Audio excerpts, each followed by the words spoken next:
All right. Shabbat shalom. If I can be heard, give me a 4. Hallelujah. Kaddish di Rabbanan. Yitkadal vayitkadesh shemei Rabbah.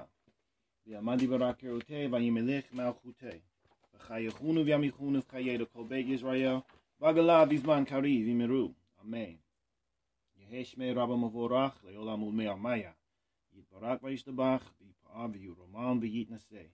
V'yitadav v'yitaleh v'yitalal shmei l'kudashah berechu. Ela min kol barachata v'ashirata tushbechata v'nechmeta damiran v'alma v'yimeru. Amen.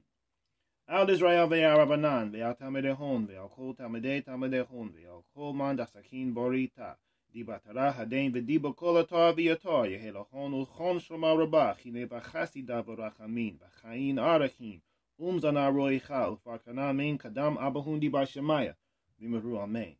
Yehi shlomo rabbah men shemaya v'chayin tovim aleinu v'al kol Israel v'yimeru. Amen. Osei shalom b'imromav hu barachamav yasei shalom aleinu v'al kol Israel v'yimeru. Amen. Magnified and sanctified may his great name be in the world he created by his will. May he establish his kingdom in your lifetime and in your days and in the lifetime of all the house of Israel, swiftly and soon. And let us say Amen. May his great name be blessed forever and all time. Blessed and praised, esteemed and exalted, raised and honored, uplifted and lauded be the name of the Holy One. Blessed be he, beyond any blessing, song, praise, and consolation uttered in the world, and let us say Amen. To Israel, to the teachers, their disciples, and their disciples' disciples, and to all who engage in the study of Torah, here or elsewhere, may there come to them and you great peace, favor, kindness, and compassion, long life, ample sustenance, and deliverance from their Father in heaven, and let us say Amen. May there be great peace from heaven and good life for us and all the house of Israel, and let us say Amen. May he who makes peace in his high places, in his compassion, make peace for us and all the house of Israel. And let us say Amen. La Bucharim, La Yemot, La Morim, La Achim, La Achiot, La Yeladim. I greet you all in the ancient words of peace. Shabbat Shalom Aleichem. Pray that this finds you all in good spirits and in good health on this beautiful and blessed day of Shabbat. I pray that your week has been productive. I pray that your household has been covered and provided for. And I pray that you have had your eyes continuously open, your neck loosened on a swivel, paying attention to the world and its events going on around you.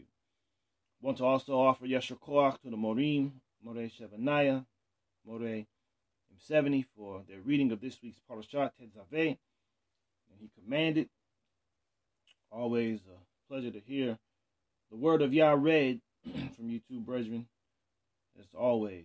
I want to say also Yeshar Koach to each and every one of you all who came to the microphone today and articulated what you did. It is always a pleasure to hear from you all. You know, this is just as much your room as it is anyone room who comes here and makes an offering regularly. And so we welcome you all to the microphone. We encourage you all to come to the microphone and speak and share. You know, we are a family. You know, Moreh M70, Moreh Shebaniah particularly. You know, we go back, 3 generations, with our 4th generation, our children. So we have a great history with one another. But, others have known each other well over 10 years as well. And so, we need that type of relationship with everyone. We pride ourselves on truly being an extended family, in the spirit, first and foremost, and that's what really truly unites us. They say blood is thicker than water. Well, spirit transcends all that. And the word of Yah is what has solidified the bonds that are established with those who are established in bonds here. So, we want to develop that in sincerity, in truth, and in love with all who are Yah's children, who observe Torah, profess the name of Mashiach Yahushua, and who are striving to become the word made flesh as well. And so, we bid you to come to the microphone at least, and make it to the land as well, and fellowship, share. It is crucial to have that spirit of sharing. That's what love is about. That's what I'm learning in my daily life. Giving. It's not about receiving. I was an only child. I was the first grandchild, so I was used to receiving all the time, and that can distort your perception of reality, and it can corrupt really your desires. And so we have to learn to not just receive, but more importantly, to give. And I spoke about it last week some about, one of the most underrated passages that are overused is Yohanan 3:16, and how Yah so loved the world that he gave, right? His only son. He gave. But, we have to understand that this is something that is reflective of us as well. We have to also give of ourselves as living offerings. And so, these are very powerful times, and we seek to hear from you what it is that you would want to receive, what it is that you would like for Hebrew Vision to present.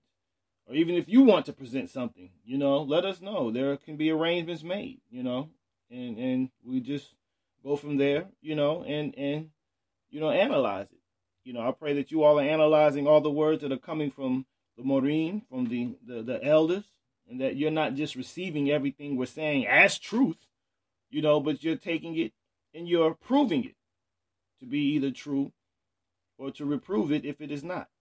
This is something that I tell everyone I deal with. Don't accept anyone's words, as just truth.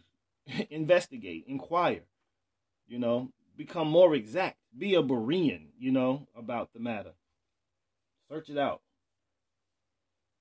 So today, I want to reflect on a few matters, but one particular topic. And that topic that I would like to present today, let me type it in this text box. It's called The Living Stones. The Living Stones. And I believe that this is a very significant matter to deal with as relates to this week's Parsha Tetzaveh. There's some things in there that we want to pay attention to, that I want to bring to our attention. And so, let me see if I can first get you all this hard link. Give me 1 second. This is the hard link. Hopefully, I can pull it up in the media player.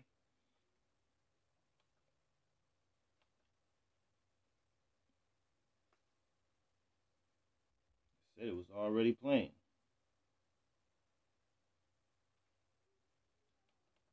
Anybody have a media player up?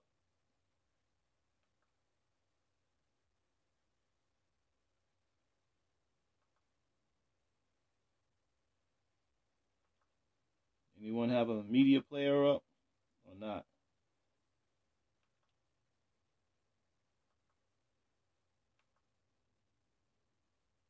Came down.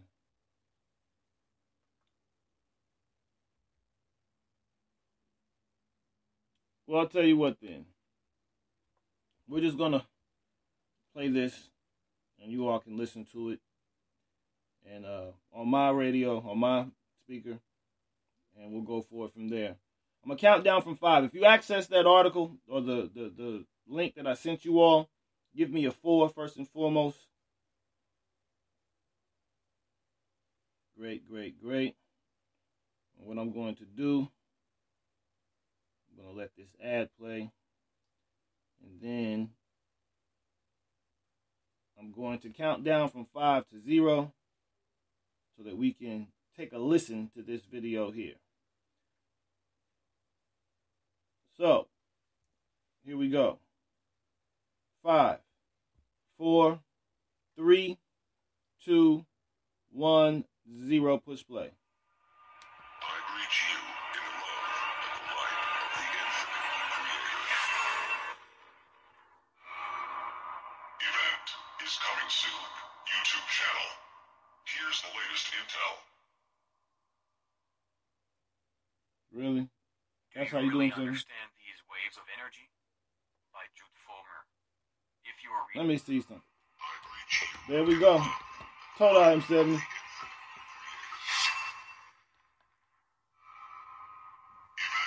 is coming soon. YouTube channel. Here's the latest intel. Do you really understand these waves of energy? By Jude Fulmer. If you are reading this, then I'm sure that you've heard of these magical waves of energy that have been gracing our planet with their high vibrations lately. This is no coincidence, because they are from us, for us. I'm going to explain what they really are. If you've been following along long enough to know about these energies, then you should be aware that they are bringing high vibrations to us, which is raising the vibration of both Earth and ourselves. Many people may think this is coincidence, or even that it's too coincidental to be true, but they have come because we have called.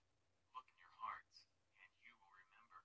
We have forgotten how to access our inner selves, and forgotten that we are in control of everything around us. As more people prepared for something to change, we actually created these waves of energy in order to give us something to believe in that would help us raise our frequency. We just needed something to believe in. If you haven't figured out that we are all co-creators by now, well, guess what? We are all co-creators, as this world slowly conditioned us to subconsciously release our control and to forget that we create everything. We have become superstitious. We have worshipped. We have avoided even numbers, etc. We've done everything we can think of to try to create and give power to our own subconscious figures, inner self. We do this because, ultimately, we aren't willing to accept responsibility for our fate. At the same time, we don't want to give power to someone else, so we create blame for our acts that were influenced negatively, and praise for acts that are influenced positively. It's now our job to realize that both are still giving away all of your power. Once these waves pass by, it will be up to us to keep ascending and keep raising the vibrations as much as we can.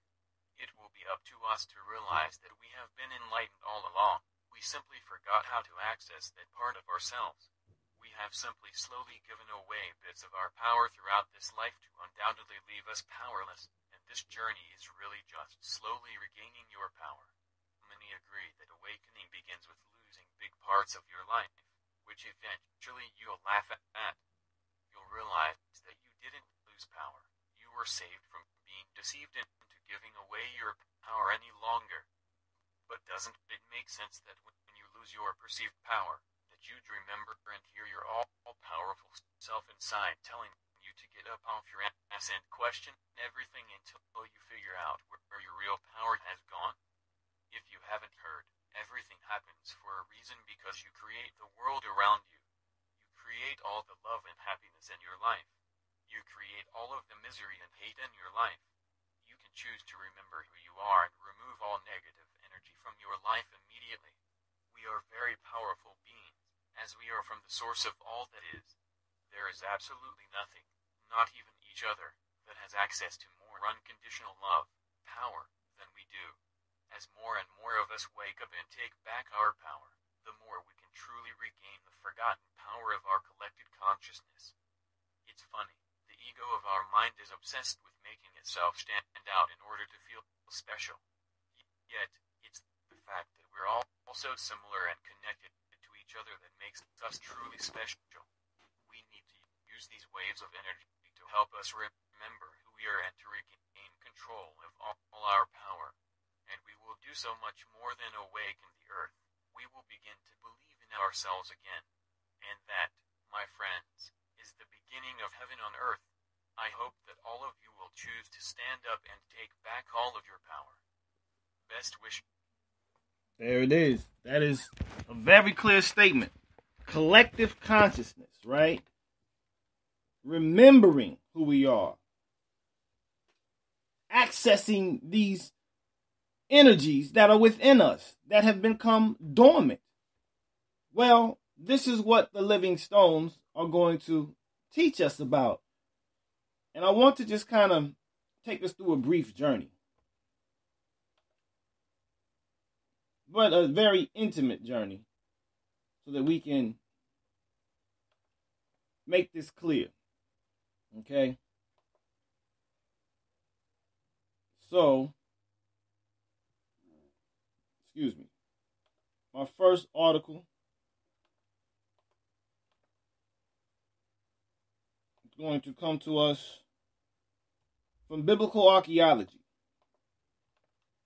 We're going to look at some stones, a bunch of different stones, and we're going to see why stones are going to prefigure in this particular offering.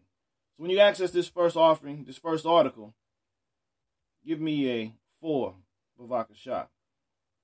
The name of the article by Jennifer Reistein is called The Magdala Stone, the Jerusalem Temple Embodied.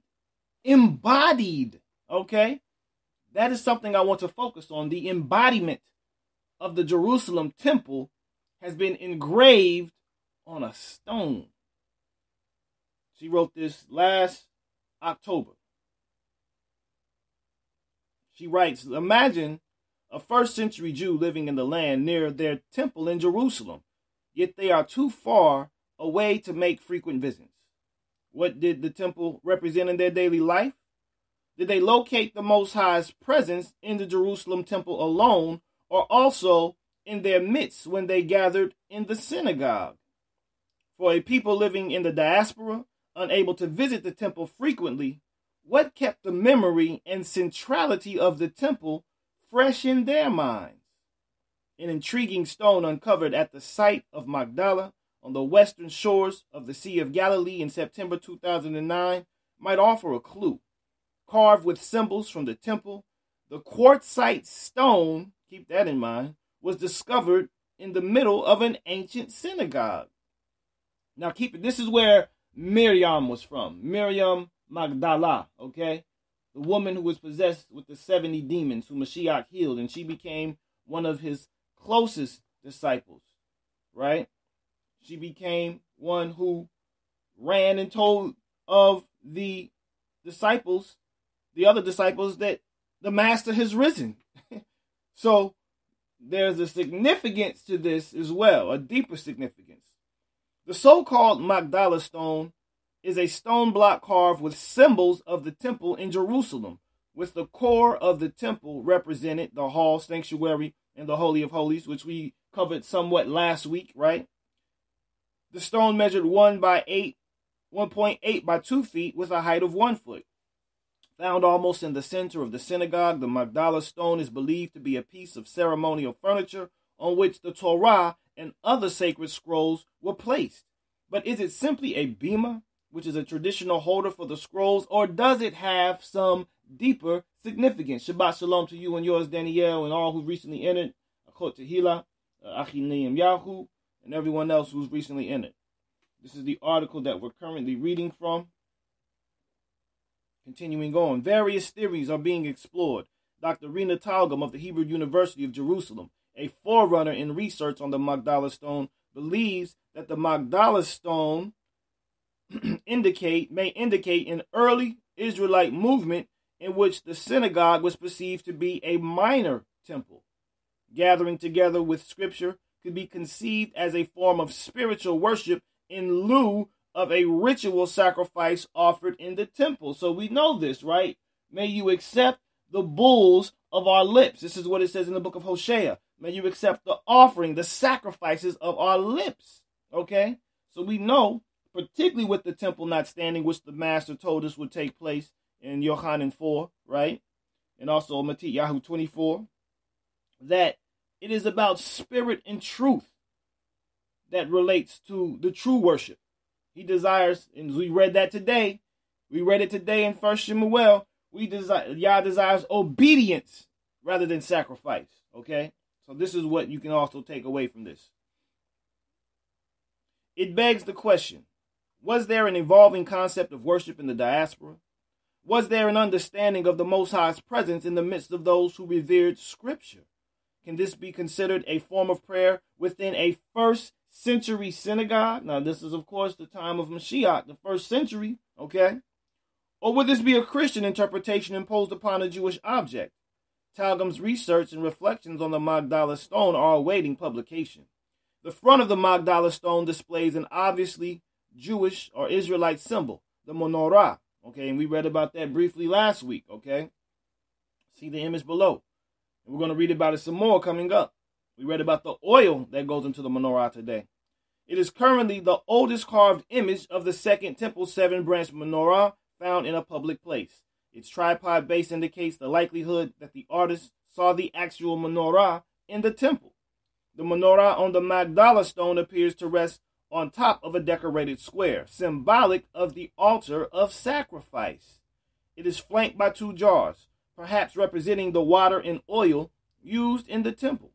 If a rabbi stood in front of the stone facing the menorah, he would set his gaze south toward Jerusalem, as though entering the temple itself. Along the sides of the stone, the onlooker sees several pillared archways and another set of archways within, giving it a 3-dimensional feel. Targum speculates that these archways represent the gates of the Azara, or the wall around the sanctuary and the wall of the sanctuary itself. A small object at the start of these archways has the shape of an oil lamp from the Herodian period. One can imagine walking through the temple's passageways illuminated by oil lamps. So they're just giving an embodiment, okay, of this temple. They're depicting it in a synagogue that wasn't near the district of the actual temple, okay? So they're actually bringing that feel to the synagogue through this embodiment on stone. Scholars still debate the meaning of several objects on the top of the Magdala stone. For example, opinions differ about the interpretation of 2 clusters of 3 hearts, 6 in total. Are they pretty space fillers? Are they ivy leaves? Are they bread loaves? Moti Aviam, professor of archaeology at Kinneret College on the Sea of Galilee, interprets these as bread loaves that were offered on the showbread table. And we read about that thoroughly last week, right? Splitting each heart in half conjures up an image paralleling the way bread was offered on the showbread table. 2 sets of 6 bread loaves. The symbols representing the showbread tables look like upside-down cups. Finding this symbol on ancient coins gives credence to this interpretation. All right, so you can see the loaves right there to the left between those 2 little cups. Another fascinating symbol dominates the center of the Magdala stone, a 6-petaled rosette. It is flanked by columns of palmate capitals, echoing ancient Jewish historian Josephus' description of the area directly before the Holy of Holies. The rosette itself symbolizes the actual veil before the Holy of Holies. Josephus describes the veil as decorated with flowers, perhaps with this very rosette. Curiously, the rosette is a common Jewish motif found on ossuaries, sarcophagi, and the monumental tomb facades from the late Second Temple period to the 2nd century CE. Considering this connection, one wonders if it signifies a passing through the veil of this life into the presence of the Most High, just as passing through the veil into the Holy of Holies is an entry into the Elohim's glory or his esteem localized in the temple. This brings us to the final symbol, representing the deepest part of the temple of the Magdala stone, the Holy of Holies. 2 wheels appear suspended in the air with triangular shapes underneath, representing fire. Early Israelite writings used this imagery to represent the heavenly realm. The wheels are interpreted as the bottom of the Merkabah, or the chariot, symbolizing the Most High's throne. The fiery chariot described in Ezekiel 1-10 gives credence to the symbol representing Elohim's presence dwelling both in the temple and in the heavens. The richness and completeness of the symbols forces the question: did the Israelite people in Magdala believe Elohim's presence was among them in a particular way as they gathered around Scripture? If so, Magdala offers more than mere 1st century archaeology. The site also allows us to ponder the crossroad of Israelite and I will add here, messianic history and faith. Now we know that there was no Christian presence in the land in the 1st century, so let's just divorce that from our mind. We're dealing with a Nazarene sect of our faith, of the way. Okay, this was the way, the followers of the way. But this stone, it presents many images. It presents many symbols. It presents many prefiguring embodiments of the temple. Okay, it is representative in many ways. And this is something that we're going to touch upon as we course through this. All right. But I want to focus on this diaspora because this is where the rubber hits the road with this next article coming up. Coming to us from Israel National News. Very, very interesting article.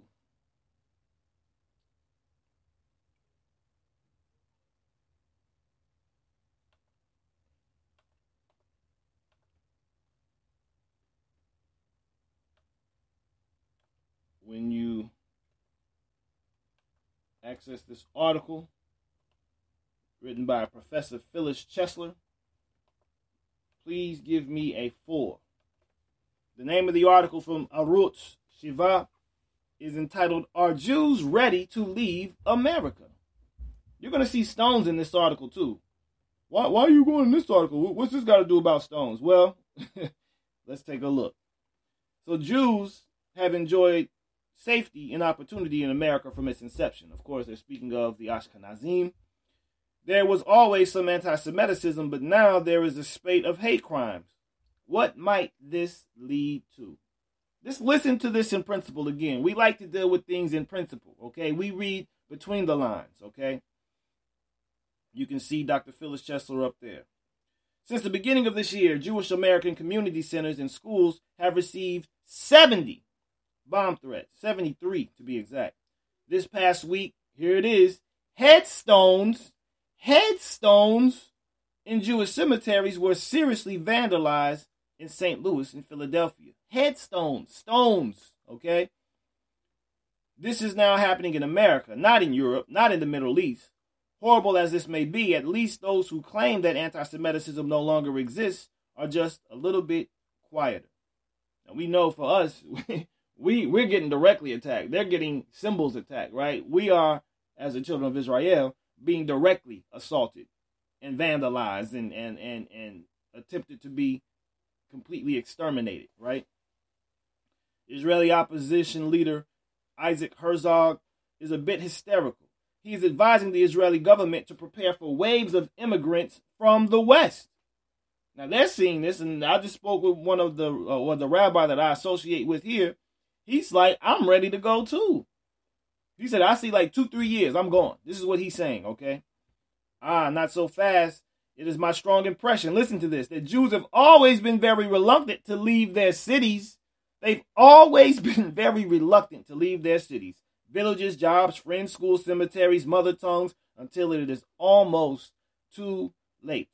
That uprooting oneself, if one is not young, healthy, or quite rich, is hard to do, especially if one has children and grandchildren who will not be coming along, if one believes that things are either not that bad or will soon get better, and above all, if leaving one's familiar place in the universe means living at a more impoverished level, having to obtain one's degrees and licenses again and again, and in a new language, and if it means starting over from scratch in a new country where one may have few friends or no relatives.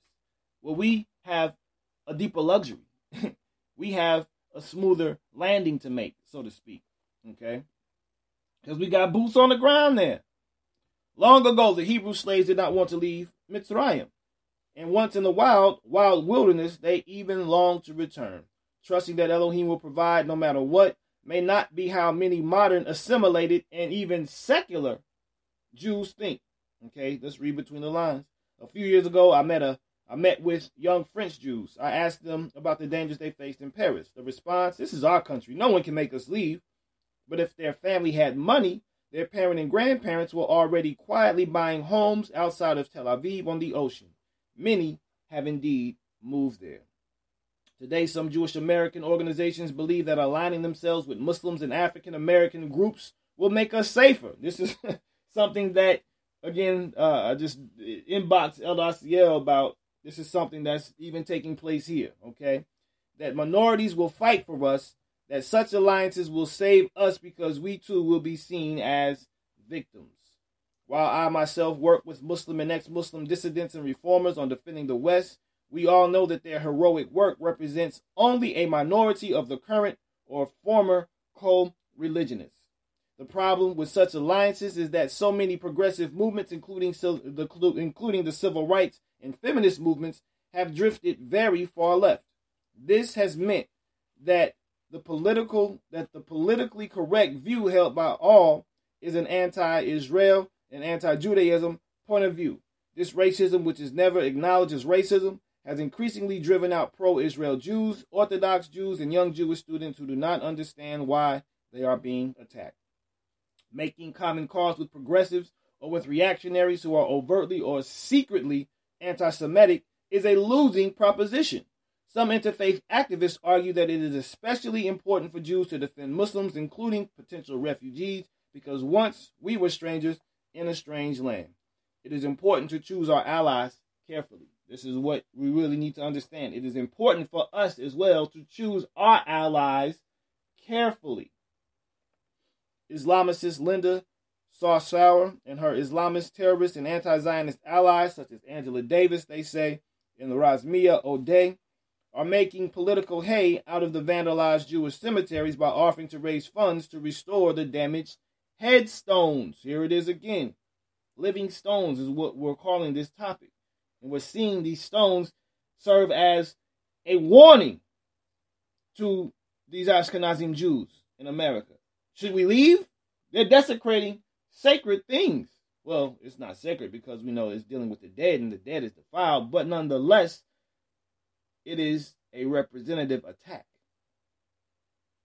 I suggest that the Jewish communities politely and firmly refuse their funding, although I might suggest that Sarsour and company consider restoring the synagogues and cemeteries that Muslims have been destroying for 1,400 years. With tongue-in-cheek, I might also suggest, why not start restoring the temple in Jerusalem? Any vandalized graves on the Mount of Olives? How about the Jewish gravestones Jordan destroyed? Most Jews have enjoyed, safety and opportunity in America from the moment the Republic was formed. We know that is all, a part of the grand design and the destiny, the secret destiny of America as well. Anti-Semitism existed, private clubs, certain neighborhoods, elite colleges were either closed to Jews or had quotas.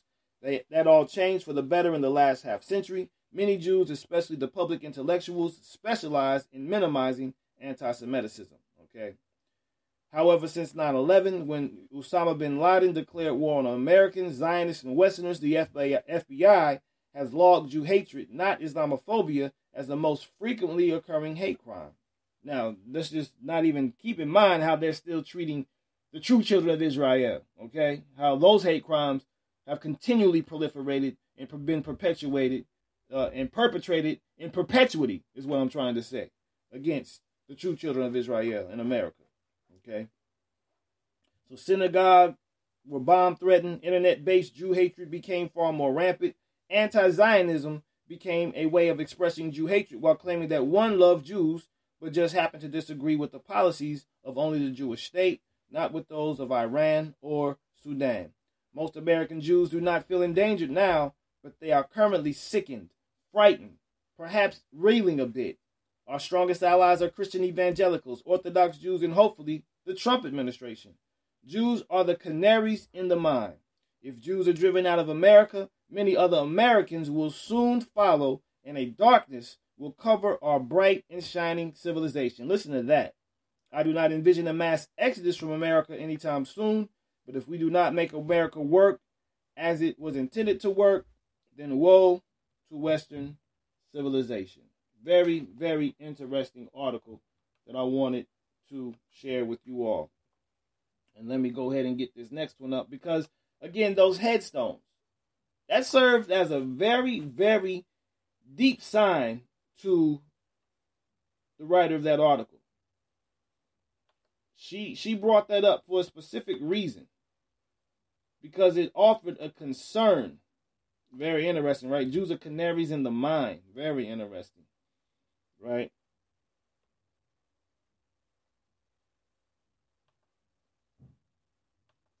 For some reason, my computer's just moving a little slow. All right, here we go.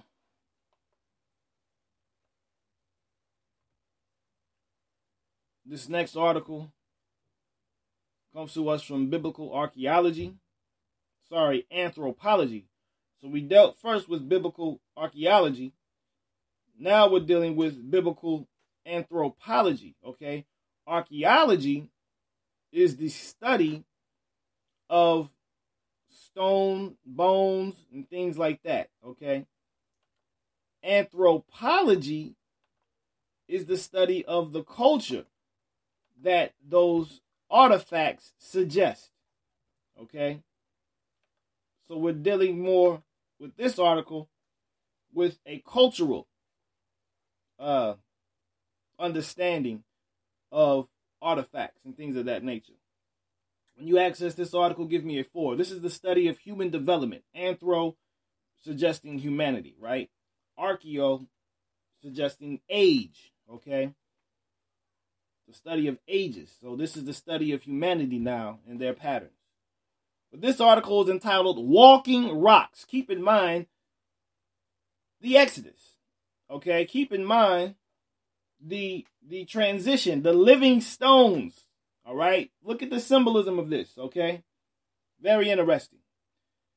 The author of this article starts out with a quote from 1 Corinthians 10 and verse 4, which says, "For they drank from the same spiritual rock.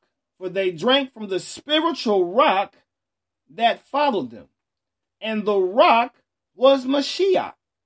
The rock, the stone, was Mashiach. Okay, I'm going to go to a verse after this, and we're going to get some understanding, a little deeper understanding. So 1 Corinthians 10:4, the apostle Shaul recounts how the Israelites survived in the wilderness after their departure from Mitzrayim. He says they all ate the same spiritual food and drank the same spiritual drink. Paul knew the tradition of his Horite Hebrew ancestors so well that he recognized Yahushua Mashiach in passages of the Old Testament that other people might miss. Shaul was a Pharisee. He could see what the true intent and meaning of the scriptures were. He was very well studied in Torah. This is an example. Paul sees Mashiach as both the rock and the source of water. Mashiach follows the people through the wilderness as a shepherd follows his flock to make sure that none is lost. Some think that this narrative about the moving rock is nonsense, but scientists have found walking rocks in different parts of the world. Usually, these are in desert areas where there is underground water or dried lake beds. The underground water acts as a lubricant that makes things move on the surface when there is geological movement, such as an earthquake or a small tremor. Moving rocks have been found in Death Valley, which was once a lake. There is still movement from the ancient lake bed.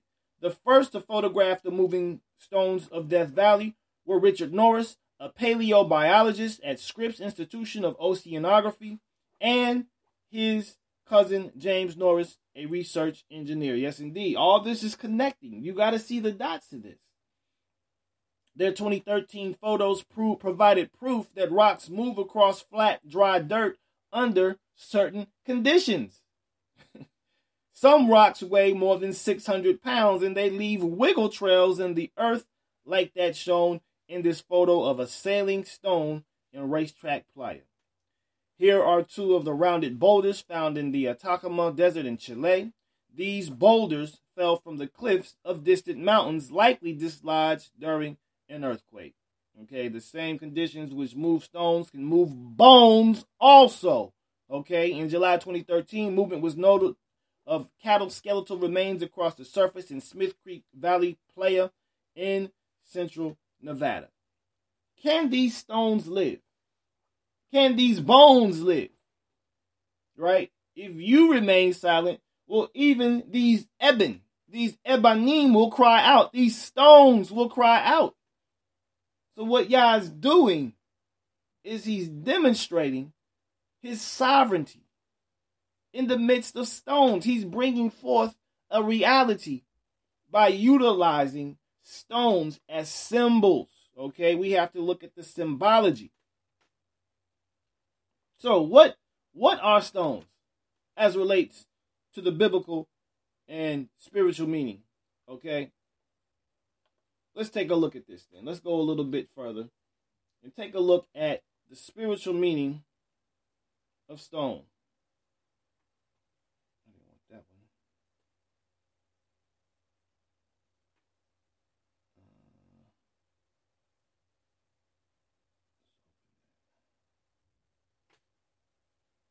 Dang it.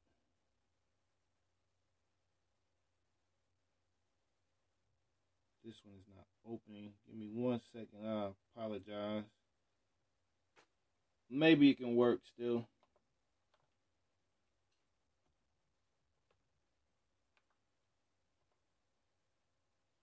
Give me 1 sec.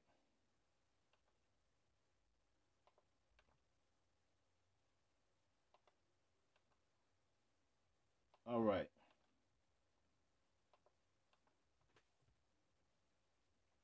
Let me know if I'm going in and out. I've been using my phone to read because when I've gone to the articles, it's kind of gone in and out. But if you can access this article and hear me, give me a 44.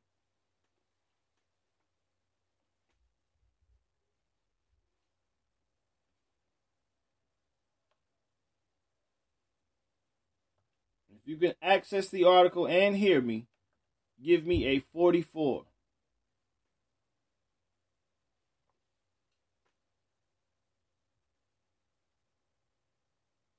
If you can hear me, give me a 44.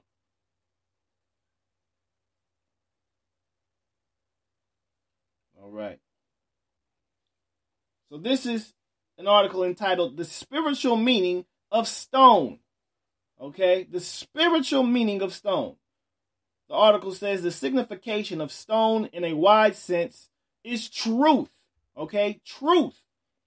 Concerning which you can see this particular reference there. Stones have signified truth for the reason that the boundaries of the most ancient people were marked off by stones, and that they set up stones as witnesses that the case was so and so, or that it was true, as is evident from the stone that Yaakov set up for a pillar, and from the pillar of stones between Laban and Yaakov, and from the altar built by the sons of Reuben, Gad, and Menashe near the Jordan as a witness. Okay.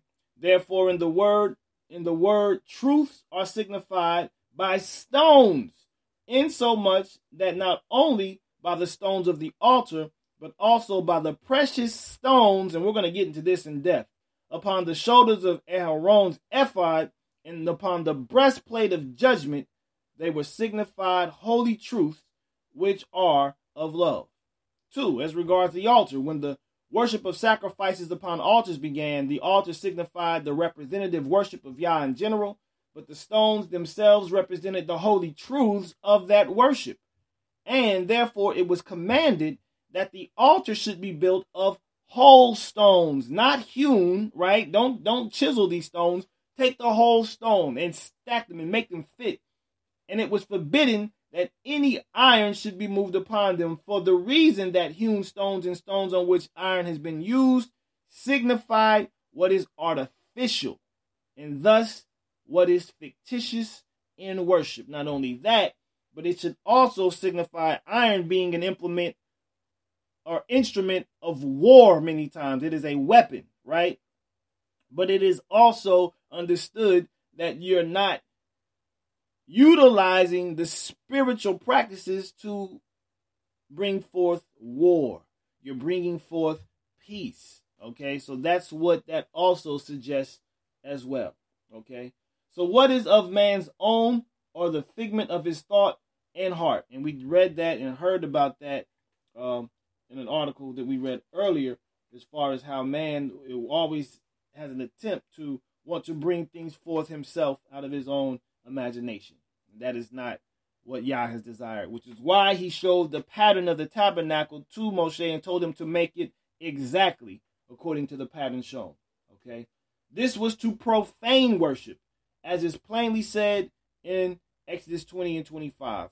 For the same reason, iron was not used upon the stones of the temple. 3.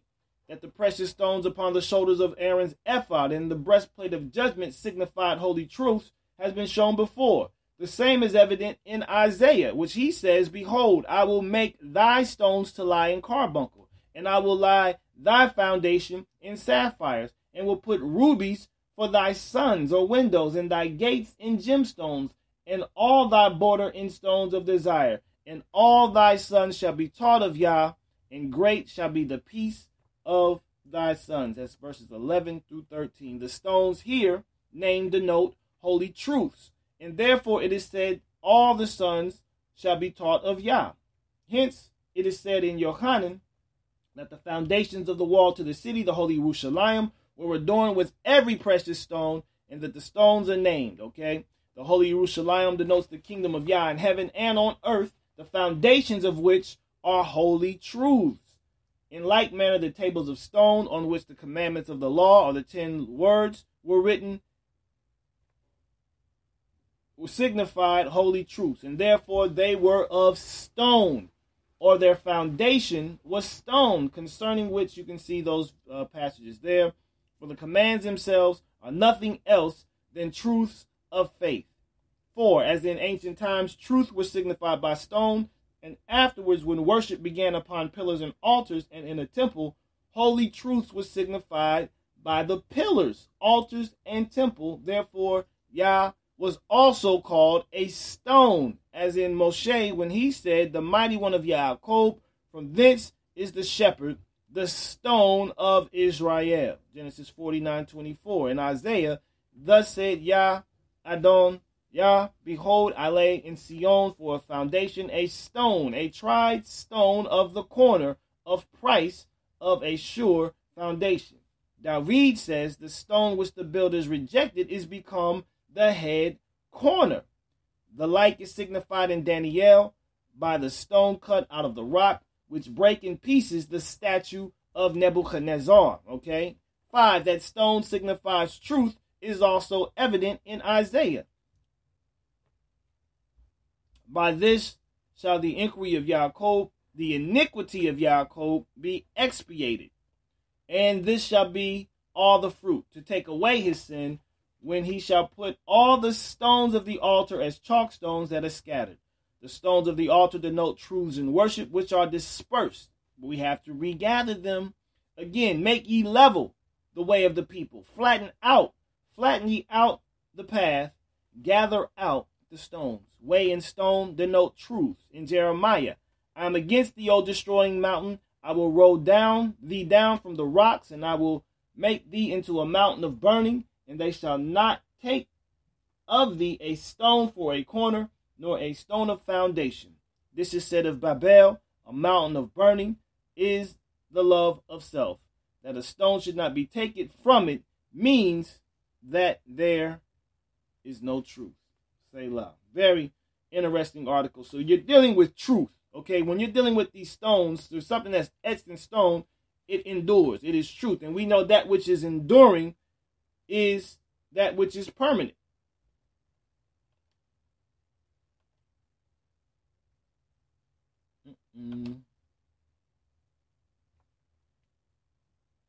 Let me type this in. Dang it. Sleek, give me one moment. I got to pull this article up for you all. It didn't pull up when I connected it to my articles that I have just kind of to carry over. So as you all are following, yes, indeed, we'll get you going there, Coach Tehillah. Where I'm going with this and seeing the import and the significance of stones so far.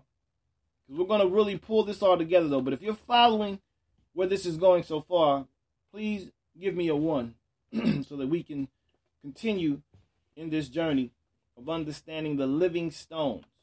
Okay? If If you are following me, give me a 1 to acknowledge that you all are indeed following where this is going so far.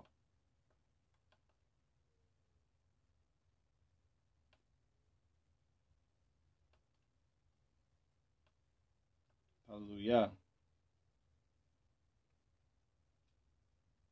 All right, my next article I'm accessing. Just give me 1 moment, Bavakashah.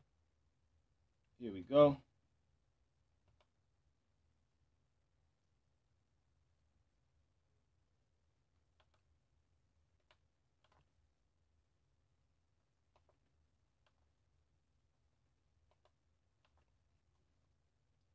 All right.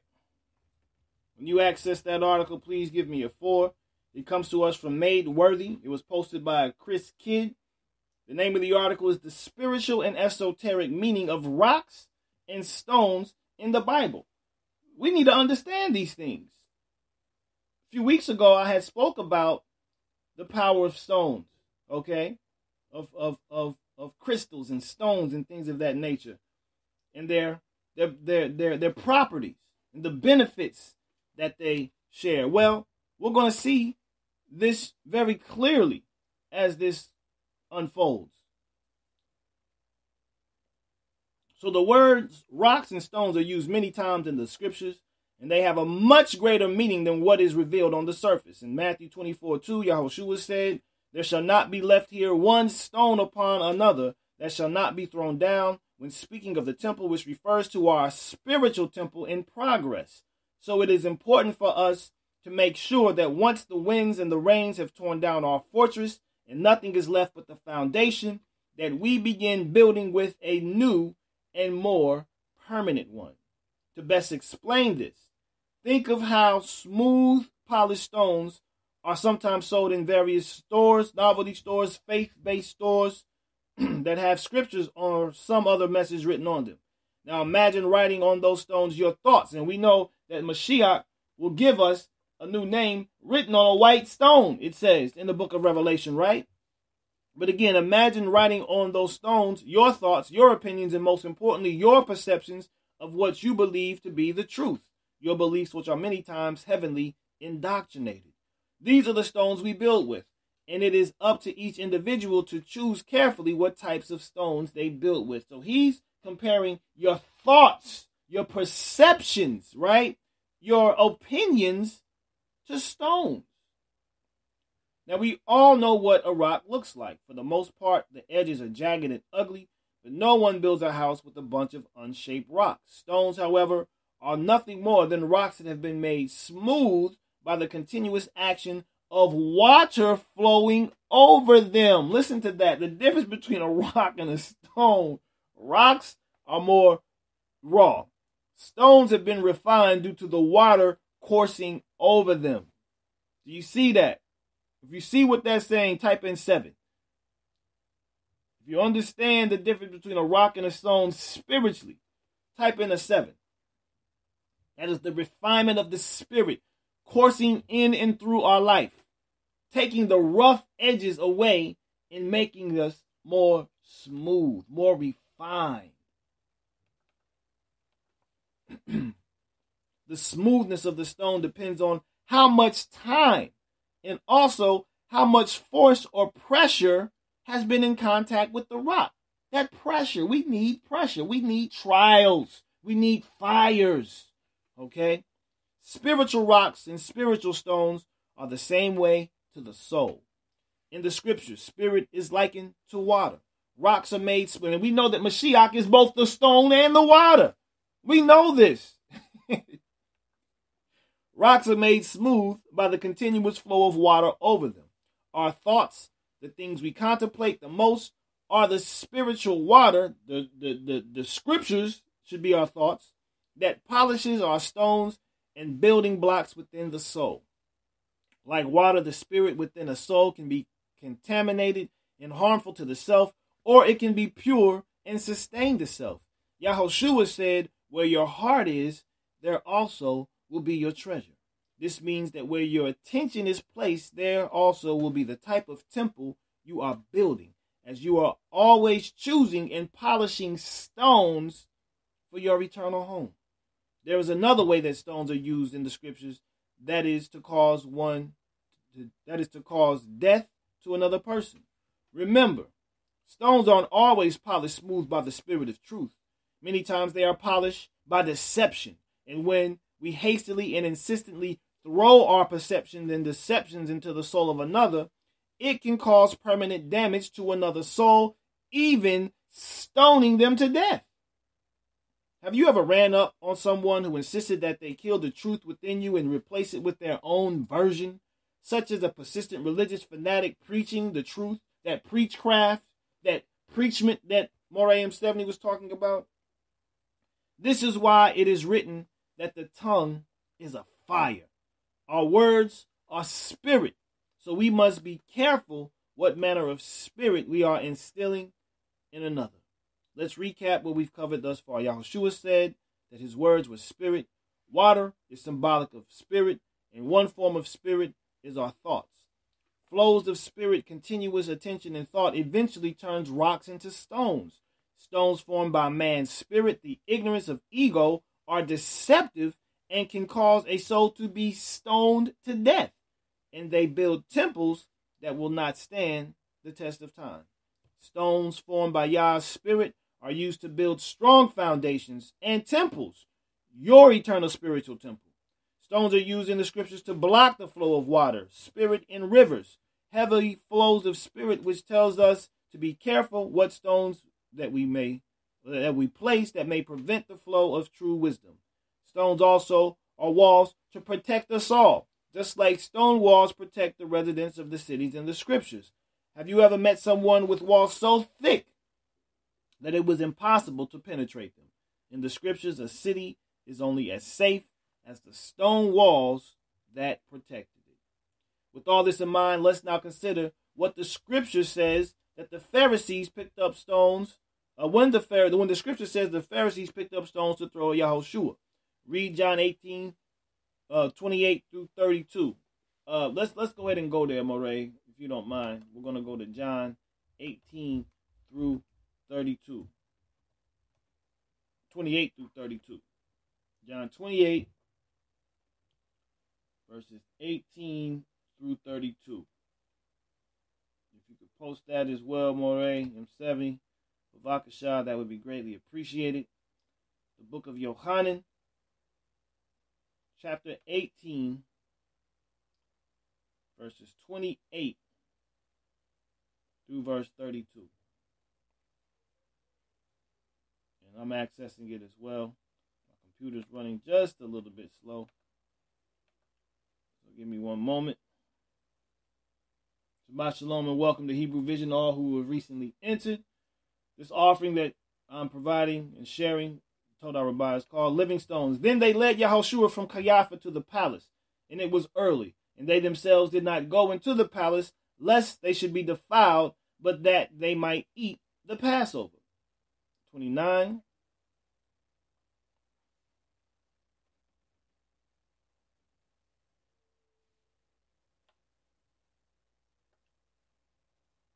Pilate, therefore, came out to them and said, "What accusation do you bring against this man?" They answered and said to him, "If he were not an evildoer, we would not have delivered him up to you."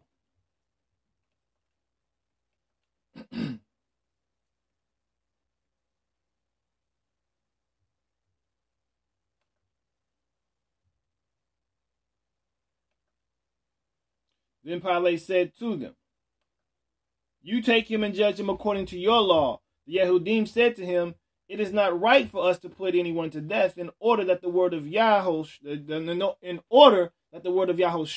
might be filled, which he spoke, signifying by what death he was about to die." So, if you then understand that the Yehudim did not have permission to put anyone to death by any means, including stoning, which would have been the penalty for the crimes they were accusing Yahushua of under the Mosaic law. There was no truth that they could actually deliver to him because he spoke the truth, right?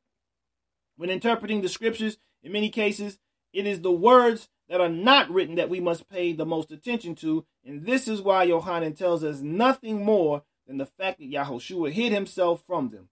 The words on paper should only be enough to lead us within our soul to contemplate the truth that is hidden within us all.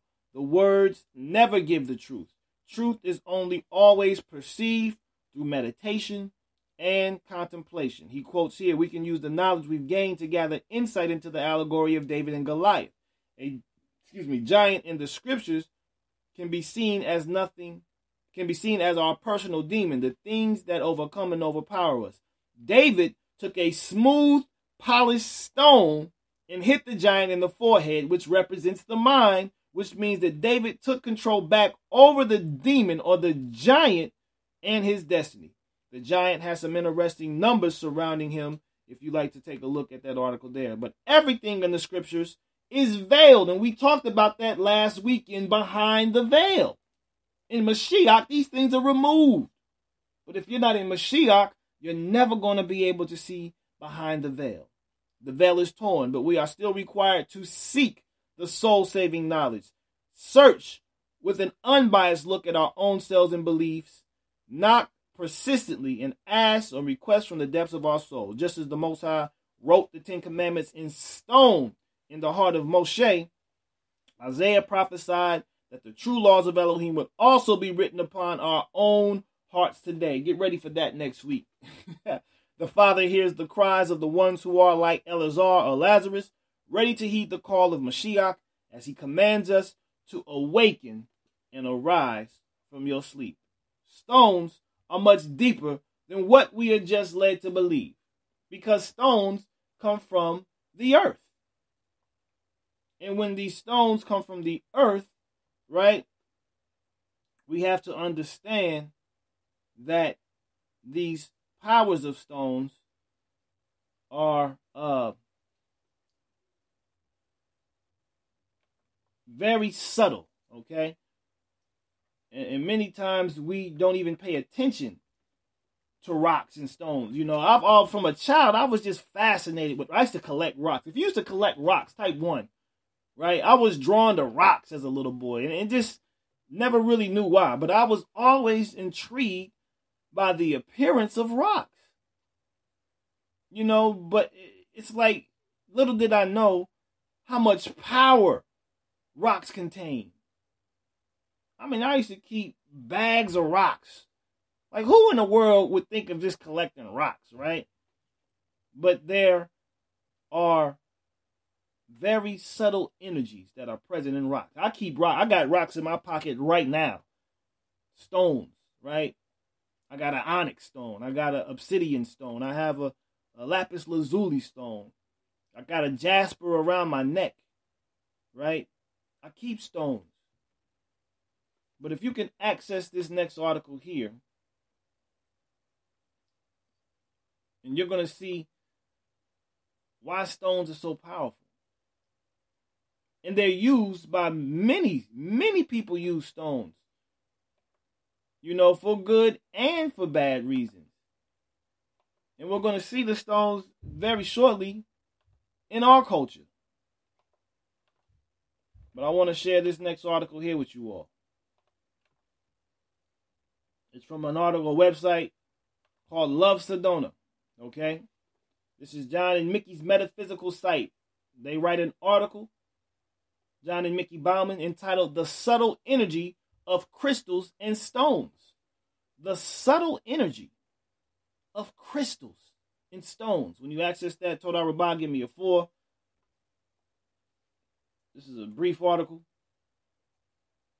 Most of these articles are brief, so hopefully I'll get through this kind of quick and open up the mic.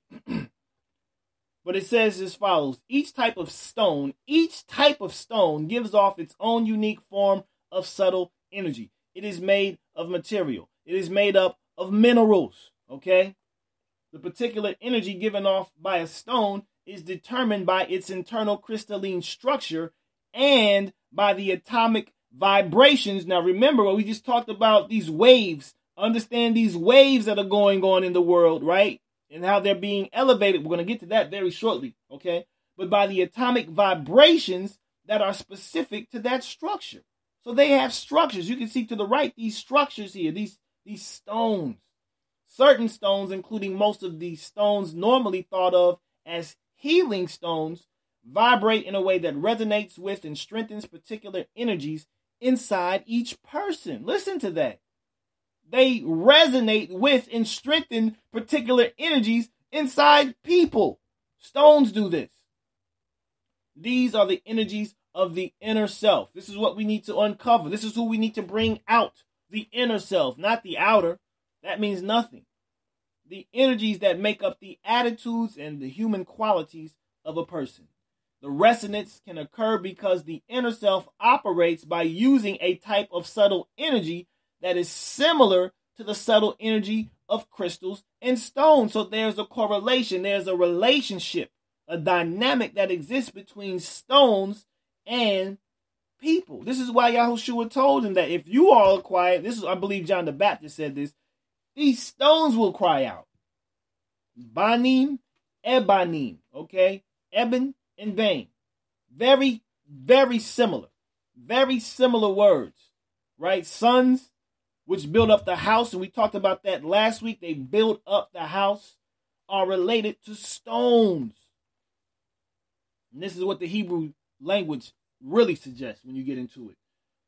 So the reason this type of energy is called subtle is because although it is physical, it is less physical in nature than normal types of energy such as heat, electricity, or mechanical energy. You're not going to really be able to pick up this energy that you can from heat, electricity, or other types of energy, but these stones have an emanation that they give off.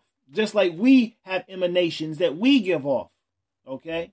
You can feel someone's energy, man. You all right? I don't like your vibe right now. Oh man, you vibing now, dude. What's up? You feel? I like that vibe. You feel that subtly. Stones have the same properties. Okay? Subtle energy is what puts the meta in metaphysical. It is subtle because it is hard to measure. Science hasn't even figured out how to measure it yet, and what science can't measure, it doesn't believe in. In spite of its many great achievements, science would not even know where to begin to measure your personal energy in order to find out how much subtle energy you are putting out in the form of human qualities such as patience or acceptance at any given time. Exactly. We're utilizing it. They're tools. Okay? You utilize tools. You make tools work for you. That's what we're doing. Because of its somewhat less physical nature, subtle energy reveals itself in quieter, often slower, in more gentle ways than the more physical types of energy. For example, if you put a stone or quartz crystal inside your pocket and carry it around with you, it may take some time, perhaps a day, before you notice the effect from it. Okay, the difference between crystals and stones. Both quartz crystals and certain types of stones strengthen the energies of the inner self, but each does it in a slightly different way. A stone gives off a specific narrow in bandwidth, which is what Wi-Fi utilizes, right? It gives off a specific narrow in bandwidth type of subtle energy vibration because of its crystalline structure and chemical makeup, and it is the stone itself that is the source of this vibration. Question: what do they put inside cell phones for them to operate? In a general sense. In a general sense. You don't have to say the specifics. What general material do they put inside cell phones? What is that? What's coltan? What is it?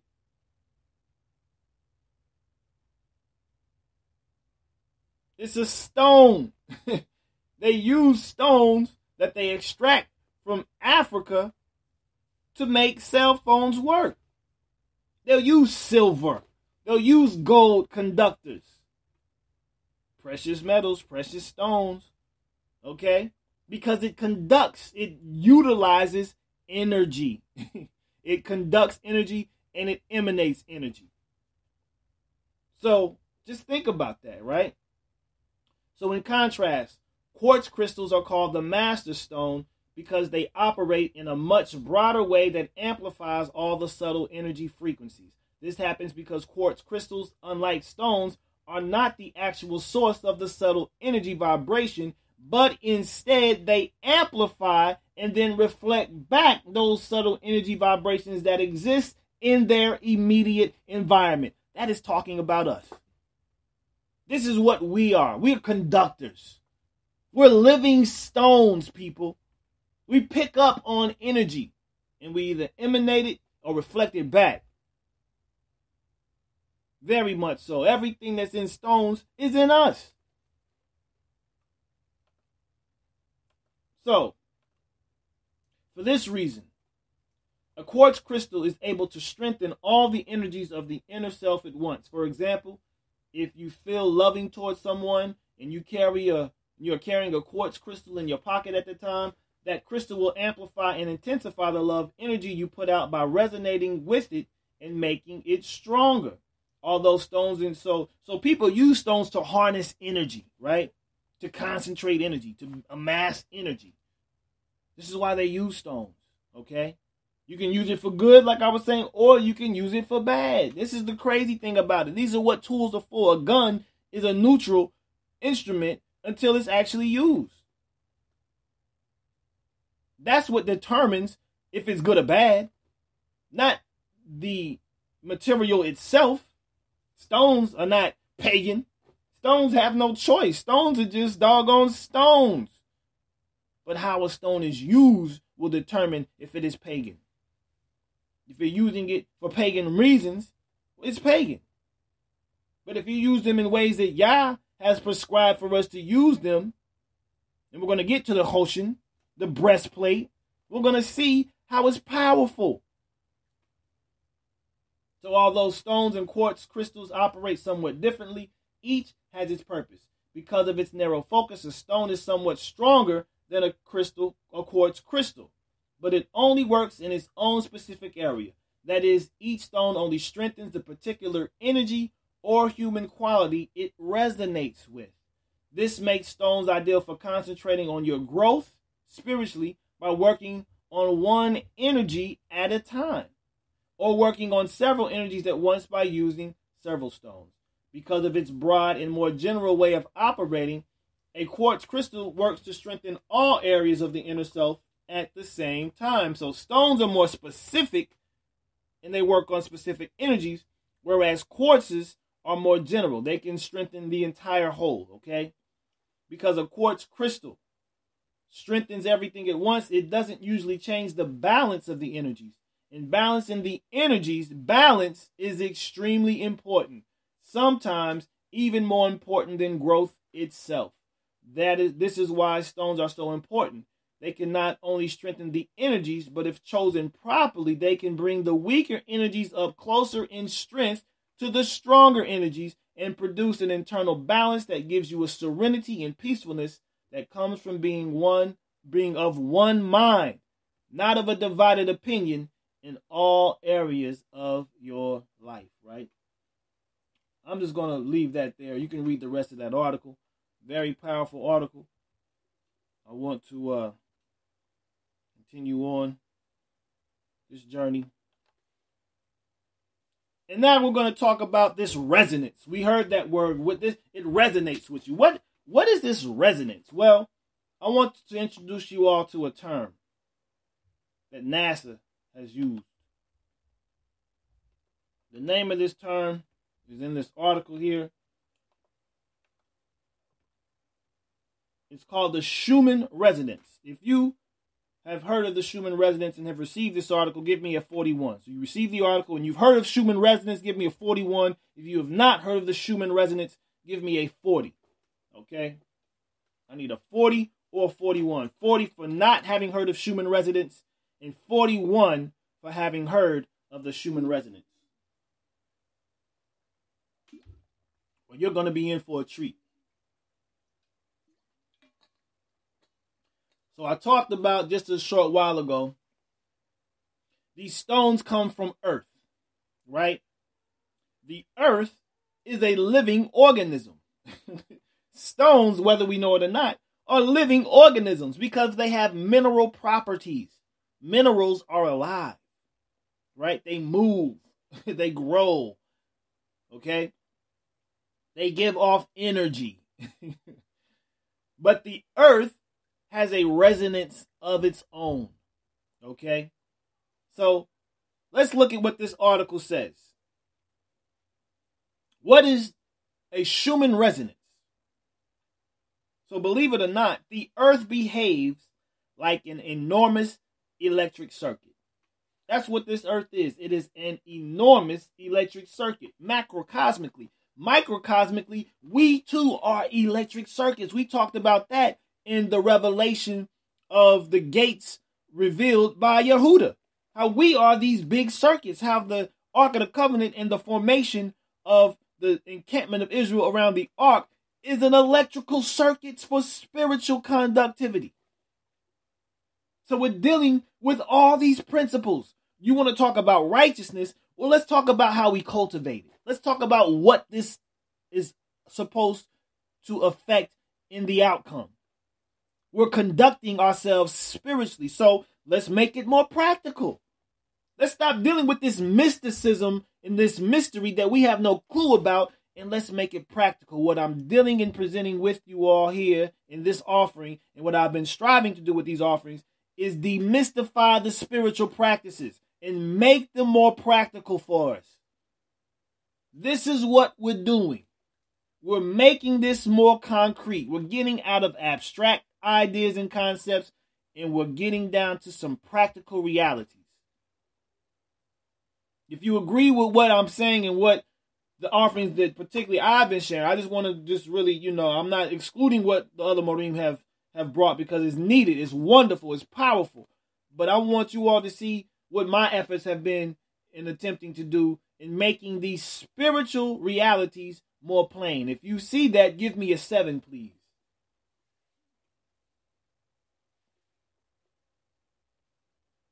Hallelujah. That is the goal. That is the goal. So the Schumann resonance, again, is based on the earth behaving like an enormous electrical circuit. The atmosphere is actually a weak conductor, and if there were no sources of charge, its existing electric charge would diffuse away in about 10 minutes. So the atmosphere in and of itself is weak, okay? There is a cavity defined by the surface of the earth and the inner edge of the ionosphere 55 kilometers up. So there's a relationship between the cavity of the earth and its ionosphere 55 kilometers up. At any moment, the total charge residing in this cavity is 500,000 coulombs. Okay, this is an electrical current. There is a vertical current flow between the ground and the ionosphere of 1 to 3 times 10 upwards by 12 amperes per square meter. Now, this is getting in some very beyond numbers for me. I don't even really deal with numbers like that, but what I'm showing you all is the science of this as well, because we got to understand spirituality is also a science. Okay, Yah is omniscient, all-knowing. This is about knowledge and having a right understanding and a right knowledge, okay? But there's a vertical flow of energy between the core and the ionosphere of the earth, okay? The resistance of the atmosphere is 200 ohms. There are about 1,000 lightning storms. I'm sorry, let me go back. The voltage is potentially 200,000 volts. You're gone. You're gone. 200,000 volts running through you. Bye. So there are about 1,000 lightning storms at any given moment worldwide. Right now, there's about 1,000 lightning storms going on in the world. Right now. This is called conductivity, energy transfer. Each produces 0.5 to 1 ampere, and these collectively account for the measured current flow in the Earth's electromagnetic cavity. Now, what you're not seeing taking place inside of you from your brain with the dendrites and synapses are lightning storms. Your nerves, lightning storms. You have an electromagnetic current. I got shocked the other day in the nose. Somebody was reaching across and touch my nose, pop. You get shocked all the time. Because you got electromagnetic currents flowing through your body as well. So we need to understand this connection. There's these energies, these waves, these vibrations. The Schumann resonances are quasi-standing wave electromagnetic waves that exist in this cavity. In a cavity, these electromagnetic waves existing, creating what's known as the Schumann resonance. Like waves on a spring, listen to this. They are not present all the time, but have to be excited to be observed. It has to be excited. There has to be some sort of charge in them for them to become observed. They are not caused by anything internal to the earth, its crust, or its core. They seem to be related to electrical activity in the atmosphere, particularly during times of intense lightning activity, right? So this is when they come into life through the illuminating processes of lightning, okay? It's the same thing with us. Remember, Yahushua said, I am the vine. My Father is the true husband. If you abide in me, you have life. If you do not abide in me, you don't have life. In and of ourselves, we have nothing. But in Yah, we have everything. And this is what this is suggesting right here. Continuing. They occur at several frequencies between 6 and 50 cycles per second, specifically at 7.8, 14, 20, 26, 33, 39, and 45 hertz. This is sound. This is sounds, right? Hertz is dealing with sound. And this is with a daily variation of about positive to negative 0.5 hertz, or 0.5 of a hertz. So long as the properties of Earth's electromagnetic cavity remain about the same, these frequencies remain the same. We just talked about how quartzes amplify things in their environment based on their existence being there. In and of themselves, they don't do anything, but a quartz reflects that, okay? Same thing here. This is what this is talking about, because it comes from the earth. Presumably, there is some change due to the solar sunspot cycle, the sun's influence on the Schumann resonance, okay? In this cycle, as the Earth's ionosphere changes in response to the 11-year cycle of solar activity. Schumann resonances are most easily seen between 2000 and 2200 UTs. Given that the Earth's atmosphere carries a charge, a current, and a voltage, it is not surprising to find such electromagnetic waves. The resonant properties of this terrestrial cavity was first predicted by the German physicist W.O. Schumann between 1952 and 1957, and first detected by Schumann and Koenig in 1954. The first spectral representation of this phenomena was prepared by Balser and Wagner in 1960. Much of the research in the last 20 years has been conducted by the Department of the Navy, who investigate extremely low-frequency communication with submarines. Now, why do I bring this up? Because the very first article that I presented to us, it talked about I'll come back to that one next. But it talked about the don't tell me I didn't put that in there.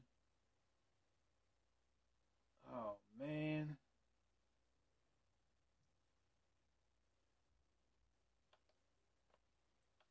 It may be there. Let me see.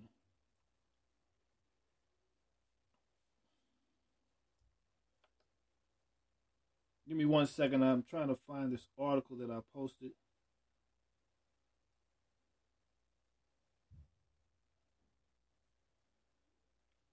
Well, I'll get to that. But I want to show you what's going on with the Schumann resonance. But let's. Do I want to go there now? I do believe so.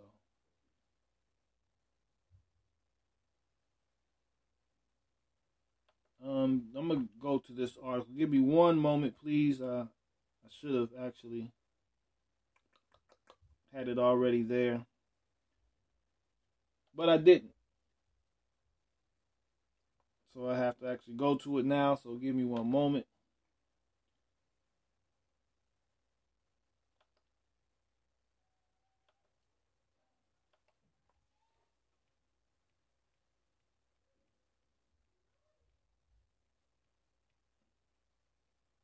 I thought that I already posted it on there.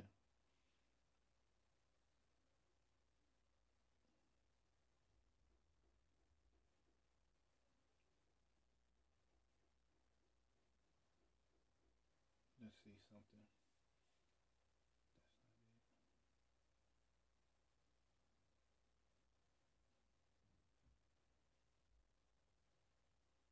Is this it?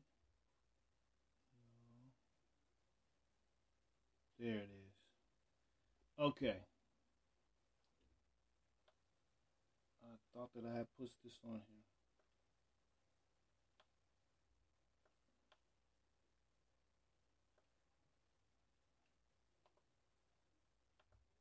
All right, this is the article that I want to get. Give me one moment as it pulls up. Thank you all for your patience with me. I want to welcome those who recently entered into Hebrew Vision.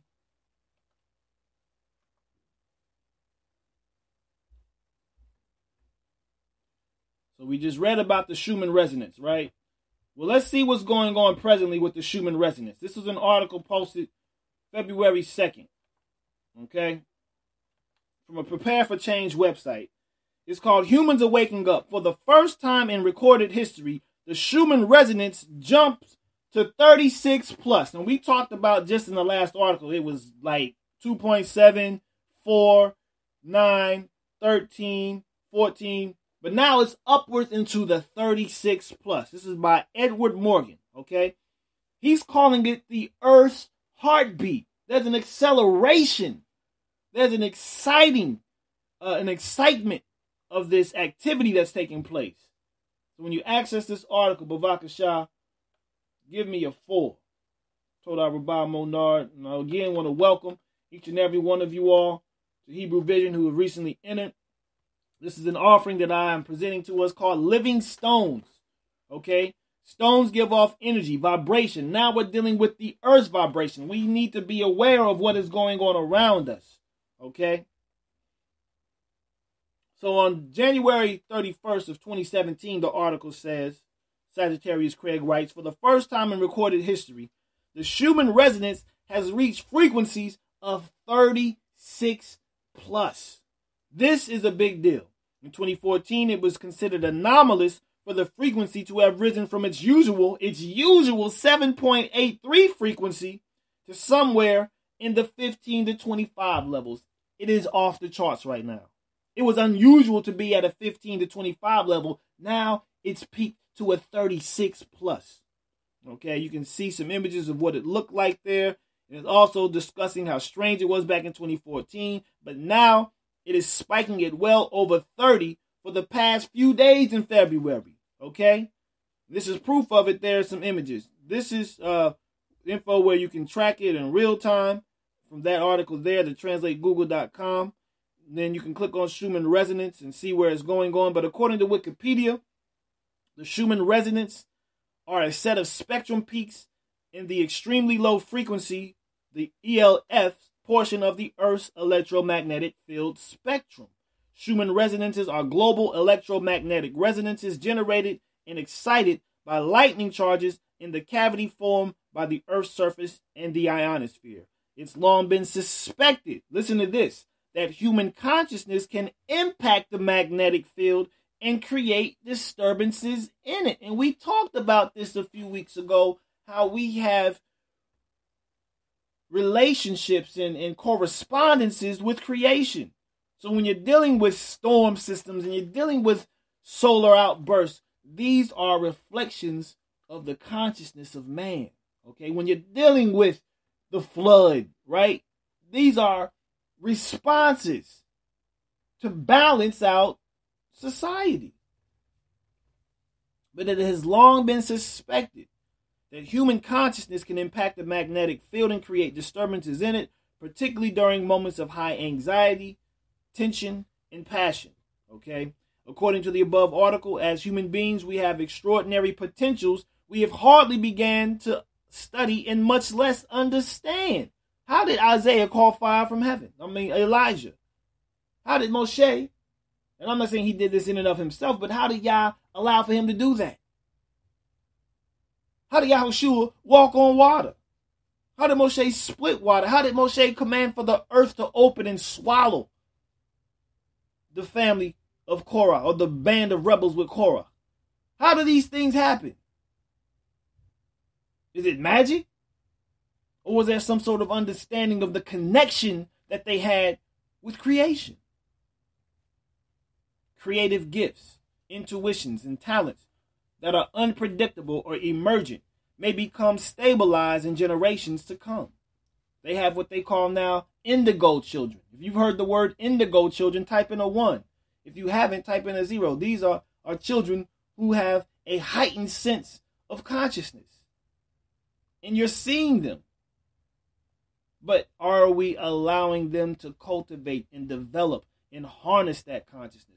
Look up that word indigo children, just like the color indigo. Look up indigo children. It's the color of lapis lazuli. Indigo is like lapis lazuli. Lapis lazuli is a stone. But lapis lazuli is also the color of what we call techlet in the Zitziot. The blue. All right? Continuing. Hopefully we can learn to understand both our emergence from an essentially electromagnetic environment and facilitate our potential for healing, growth, and non-local communication. We can communicate across consciousness, not continents, across consciousness. Indigo. Okay? Many have been reporting the feeling that time has been speeding up. You notice these days are going quicker. These years are going by quicker. We're in March already. Could the increased frequencies have something to do with this? People on YouTube are actively discussing these anomalies. For more information on global consciousness and the science of interconnectivity, there's another good resource there. It also includes a link to the Global Consciousness Project. I'm not going to get into that. Let's go down to, it says, for many years, right, this resonance frequency has hovered at a steady 7.83 hertz with only slight variations. So these variations in the energy of the Schumann resonance have been consistent for many years, but now they're peaking, okay? In June of 2014, that apparently changed. Monitors at the Russian Space Observing System showed a sudden spike in activity to around 8.5 hertz. Since then, they have recorded days where the Schumann accelerated as fast as 16.5 hertz. The graph is usually blue with some green and no white. At first, they thought their equipment was malfunctioning, but later they learned that the data was accurate. Everyone was asking what's causing this intermittent spiking activity. Is the Earth's frequency speeding up? Since the Schumann frequency is said to be in tune with the human brain's alpha and theta waves. Listen to this. The Earth is in tune with the waves from our brain.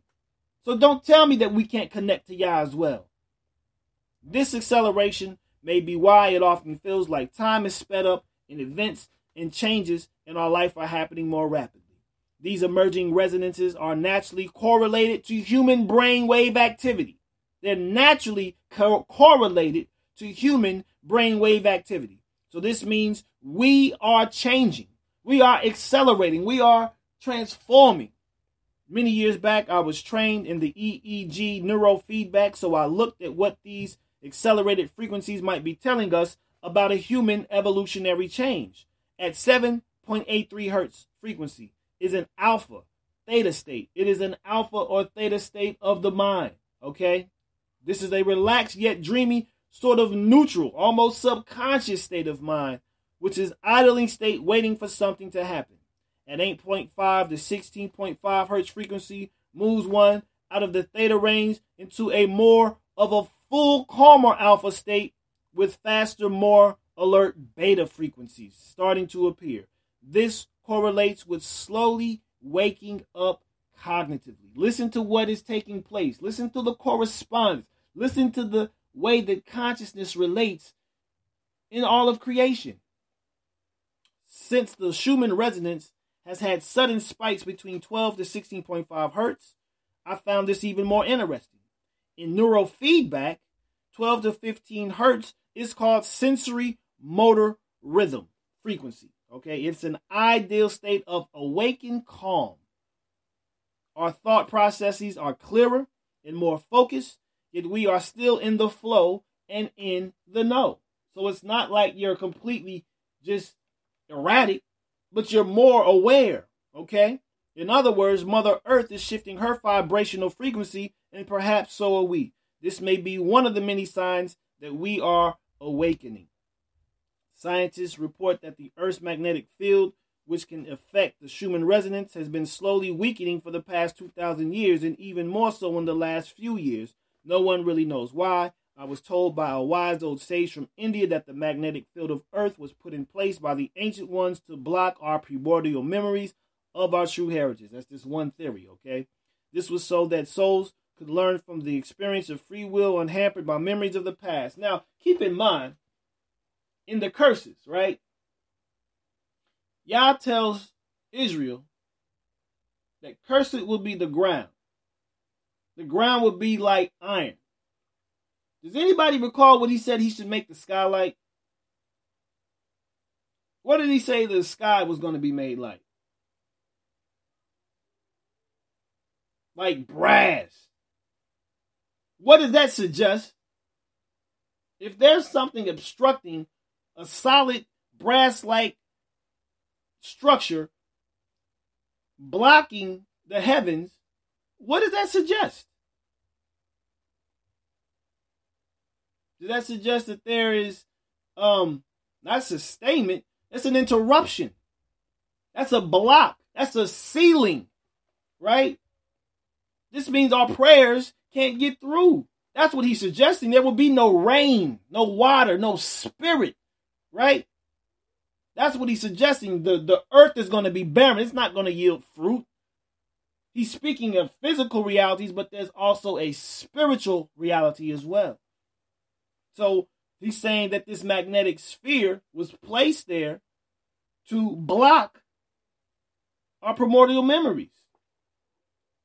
This was so that souls could learn from the experience of free will unhampered by memories of the past. Just kind of connecting this. I'm not saying that's what took place, but this individual also claimed that the magnetic field changes are now loosening those memory blocks, and we are raising our consciousness to greater truth. The veil, there it is again, is lifting. There's this veil again behind the veil. We went there last week, right? The blinders are coming off. It is true. If true, it raises even more intriguing questions, right? Whatever is happening, it's clear that the acceleration may make you feel more tired, exhausted, dizzy, depressed, and even strange as you raise your own frequencies to be more in tune with the new earth. Adaptation is not always an easy process, but keep in mind it's all part of your own unique awakening. All right, so these are what we have to understand are taking place around us. These are very essential and important developments that we are seeing going on around us.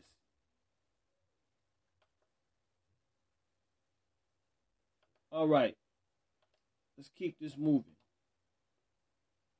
I got a few more articles to share with you all. Oh man, it's so much too. I'm gonna skip some of these. I didn't think it was gonna take that much. Yeah, let's do this here.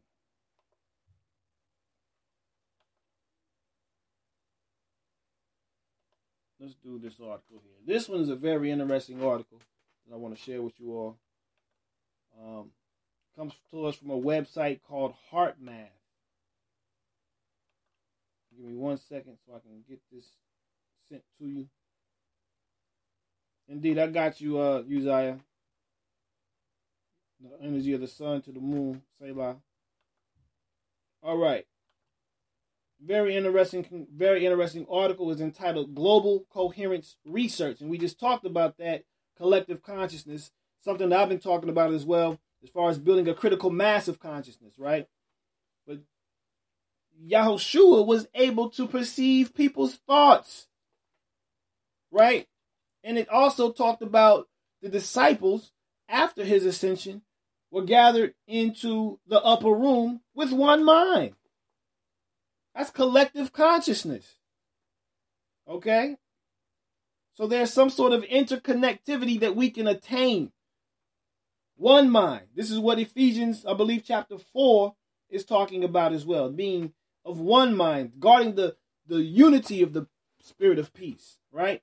One Mashiach, one body, one immersion, one faith, one El, one Mashiach, all these things, right? Oneness. Shema Israel, Yahuwah Eloheinu, Yahuwah Echad, oneness. Well, these stones, these things assist in this process. When you access this article from HeartMath called Global Coherence Research, entitled The Science of Interconnectivity, give me a 4. So, the global coherence research encompasses a large variety of scientific data to gain new insights into the interconnectedness of human/animal health and behavior and the sun's and earth's magnetic activity. There it is, Uzziah. But the sun and the earth's magnetic activity, the Schumann resonance we just saw, is up to 36 plus. The scientific community is just beginning to appreciate and understand the deeper level of how we are interconnected. We are getting closer to understand why and how magnetic fields generated by the sun and earth affect human health and behavior, and why it is important to know this. What? So the sun and the earth and the magnetic fields that they create from their correspondence affect us? Stones and quartzes can affect us? What? This is stuff we need to understand. Scientific background. The idea that the Earth, Sun, and other planetary bodies influence human health and behavior, and, on a larger scale, social unrest and significant global events has been discussed among scientists for decades. Now, let me say this as Israel, right? We are not subject to those influences the way that the nations are. We use those influences. We harness those influences. We're not subject to the circumstantial nature of these influences. We are masters of them. Yah has given us sovereignty and power over them, to use them for the sake of the kingdom and bringing forth the manifest presence of Yah, ultimately. That's what this is all for. But there are influences that they have, okay? And we need to be aware of them and then master them. So the study of interconnectedness, which is not yet fully embraced in the mainstream scientific community, is still in its infancy. Our ancestors were organic scientists. They understood and knew these things well.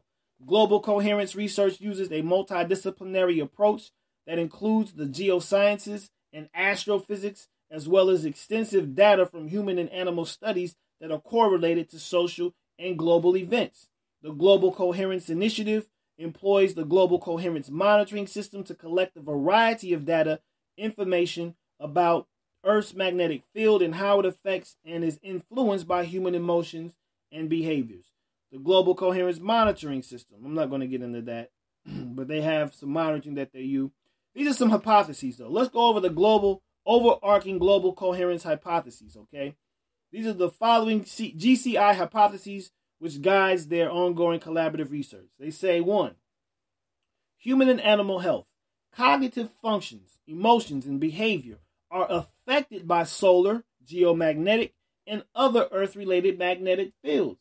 And you can also say the very inverse of that the solar, geomagnetic, and other Earth-related fields are affected by human and animal health, cognitive functions, and emotions and behavior. It's reciprocal. The law of reciprocity is universal, right? 2, the Earth's magnetic field is a carrier of biologically relevant information that connects all living systems. The ecosystem is connected. If one thing is affected in the ecosystem, everything is going to be affected. 3, every person affects the global information field. 4, collective human consciousness affects the global information field. Therefore, large numbers of people creating heart-centered states of care, love, and compassion. And we talked about the Maharishi effect. We know that this is real. We know that the Maharishi effect is a reality, scientifically speaking even, okay? But spiritually, We know this as well. Our ancestors were masters of these things. But continuing, love. So the larger number of peoples who create heart-centered states of care, love, and compassion will generate a more coherent field environment that can benefit others and help offset the current planetary discord and incoherence. If you're agreeing with this, type in a 1. If you don't agree, type 0. But we need to see these things and understand them scientifically and even understand them spiritually, how they apply to our life. Related to all of the above hypotheses is that human emotions and consciousness interact with and encode information into the geomagnetic field. They may call this the Akashic records, okay? And this information is distributed globally. We believe there is a feedback loop between human beings and the Earth's magnetic energetic systems. We are suggesting, in essence, that this encoded information is communicated non-locally between people at a subconscious level, in effect linking all living systems. Magnetic fields act as a carrier of waves for this information, which can influence all living systems, positively or negatively, within the field environment as well as our collective consciousness. The scientific community is beginning to appreciate and understand at the deeper level how we are all interconnected with and affected by the Earth's magnetic fields generated by the sun and the Earth. Every cell in our bodies is bathed in an external and internal environments of fluctuating, invisible, and magnetic forces. Human physiological rhythms and behaviors are synchronized with solar and geomagnetic activity. They call this circadian rhythm. Okay, this is the circadian rhythm, the patterns of your sleep, those normal patterns that you have with your body, the rhythms. These are all related and synchronized with solar and geomagnetic activities. So fluctuations in the Earth and the sun's magnetic fields can affect virtually every circuit in human as well as any biological systems. Logically, disruptions in these fields could adversely affect human health and behavior. Moreover, changes in the intensity of geomagnetic activity and the Schumann resonances appear to alter brainwave and neurohormonal responses. All right, I'm not going to read any more of this article, but you can go ahead and read it for yourself because it is very powerful of what's taking place in our environment. And we need to be aware of how it impacts us and how we can also impact it. Okay, very much so. But this is like geophysics we're dealing with. Geometaphysics now. Politics is one thing. We're talking about physics. There's so much I want to go over. I'm going to try to kind of just present a few things from this article to you all and then get into some other matters and wrap it up. All right? It's just so much and so powerful what Yah has allowed us to have access to. Come on, son.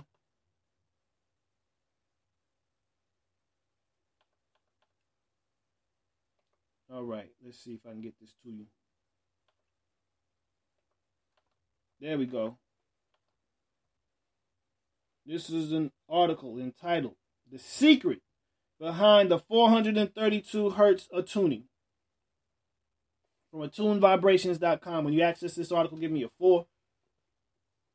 Remember, to you it has been given to know the secrets of the kingdom of heaven, but to them it has not been given. The secret behind 432 Hertz tuning. Tune in. Attune your consciousness. Tune yourself to the heartbeat of our planet. That's the Schumann resonance. Tune in to the Schumann resonance. To understand the healing power behind 432 Hertz, you must first learn about another frequency, 8 Hertz. It is said that 8 Hertz is the fundamental beat of our planet. The heartbeat of the Earth is better known as the Schumann resonance and is named after physicist Winifred Otto Schumann, who documented it mathematically in 1952. I mean, this is some powerful stuff, people. All this is dealing with stones as well. The Schumann resonance, because the stones allow for these electromagnetic resonances to interact. They have to be receptors somewhere. Dirt ain't going to do it by itself. Dirt needs mineral content. Those minerals are alive. Schumann resonance is a global electromagnetic resonance which has its origin in electrical discharges of lightning. Gold conducts lightning, right? Within the cavity existing between the Earth's surface and the ionosphere. The cavity resonates with electromagnetic waves in the extremely low frequencies at approximately 7.86 to 8 hertz. The ordinary thought waves created by the human brain range from 14 to 40 hertz. That's what we resonate at, okay? New beginning, indeed, Aki Uzziah. This range only includes certain types of dendrites belonging to brain cells. We talked about those synapses and dendrites firing. This is predominantly within the left, the more rational hemisphere of the brain, which is the center of activity. If the two hemispheres of our brain are synchronized with each other at 8 hertz unity, they work more harmoniously and with the maximum flow of information. In other words, the frequency of 8 hertz seems to be the key to the full and sovereign activation potential of our brain. Okay, 8 hertz is also the frequency of the double helix in DNA replication. Melatonin and pinealine, which are the secretions from the pituitary and pineal gland. Woo! Come on now. That gives you that anointing child in the solar plexus when it comes together. They work on the DNA, inducing an 8 hertz signal to enable mitosis and DNA replication. A form of body temperature superconductivity is evident in this process. This is how you start glowing. This is how you get those biophotons fully activated. Come on now.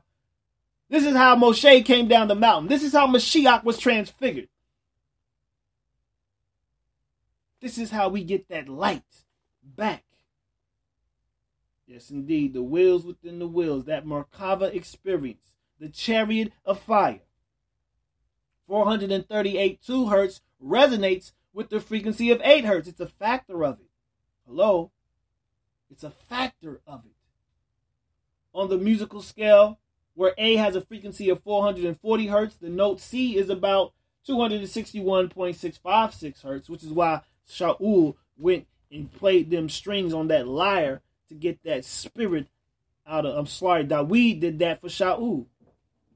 On the other hand, if we take 8 hertz as our starting point and work upwards by 5 octaves, i.e. by the 7 notes in the scale 5 times, we reach a frequency of 256 hertz, in whose scale the note A has a frequency of 432 hertz. According to the harmonic principle by which any produced sound automatically resonates all the other multiples of that frequency, we can play C at 256 hertz. The C of all other octaves also begins to vibrate in sympathy, and so naturally the frequency of 8 hertz is also sounded.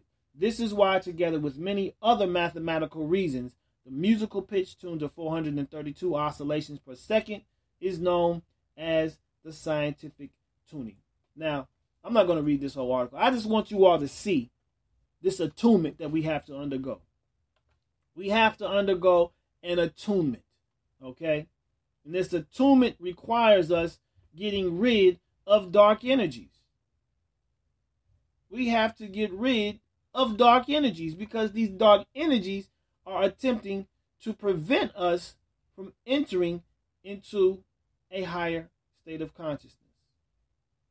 Let me see if I can find that article.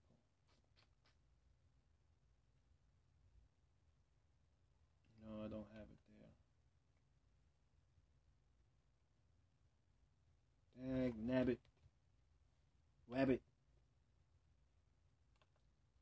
Vakasha, give me one moment. But if you all are doing all right and following where I'm going with this, please give me a 1. I didn't expect for it to go this long, but it's kind of long, but we're going to make it happen.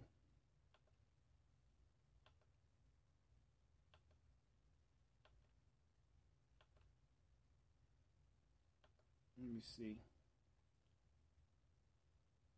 Some of these articles slipped away from me. So, Bavakasha, I ask you just be patient for a moment. I get this article up. Here we go.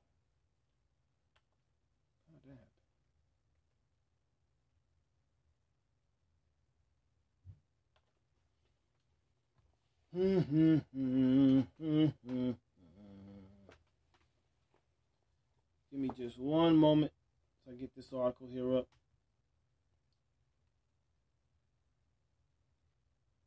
Come on, son.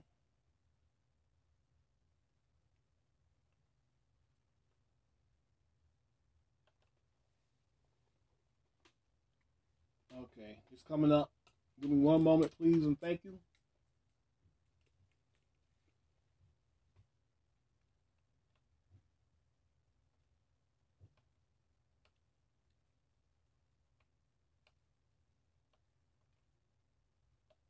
All right. The article comes to us from a website called Humans Are Free. Give me just a moment as I pull it up. Get out of here with all that.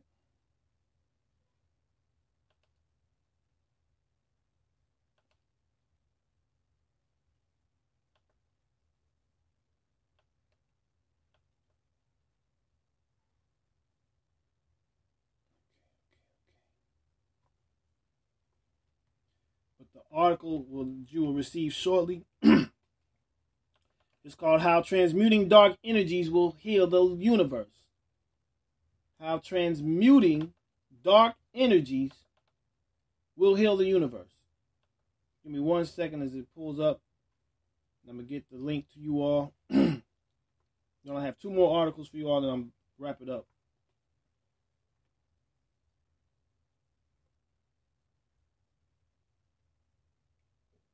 Please come.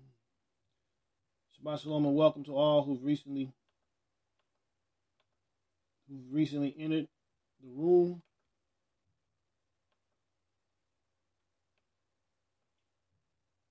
Let's see. Here we go. How dark energies will heal the universe. Here we go. Hold out for your patience. This is the article here. When you access that, Bavakashah, give me a 4.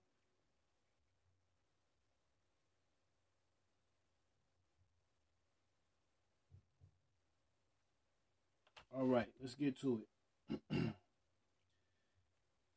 It says, if you think about everything that is happening in the world, doesn't it seem like you attract more of the dark as you raise your vibration?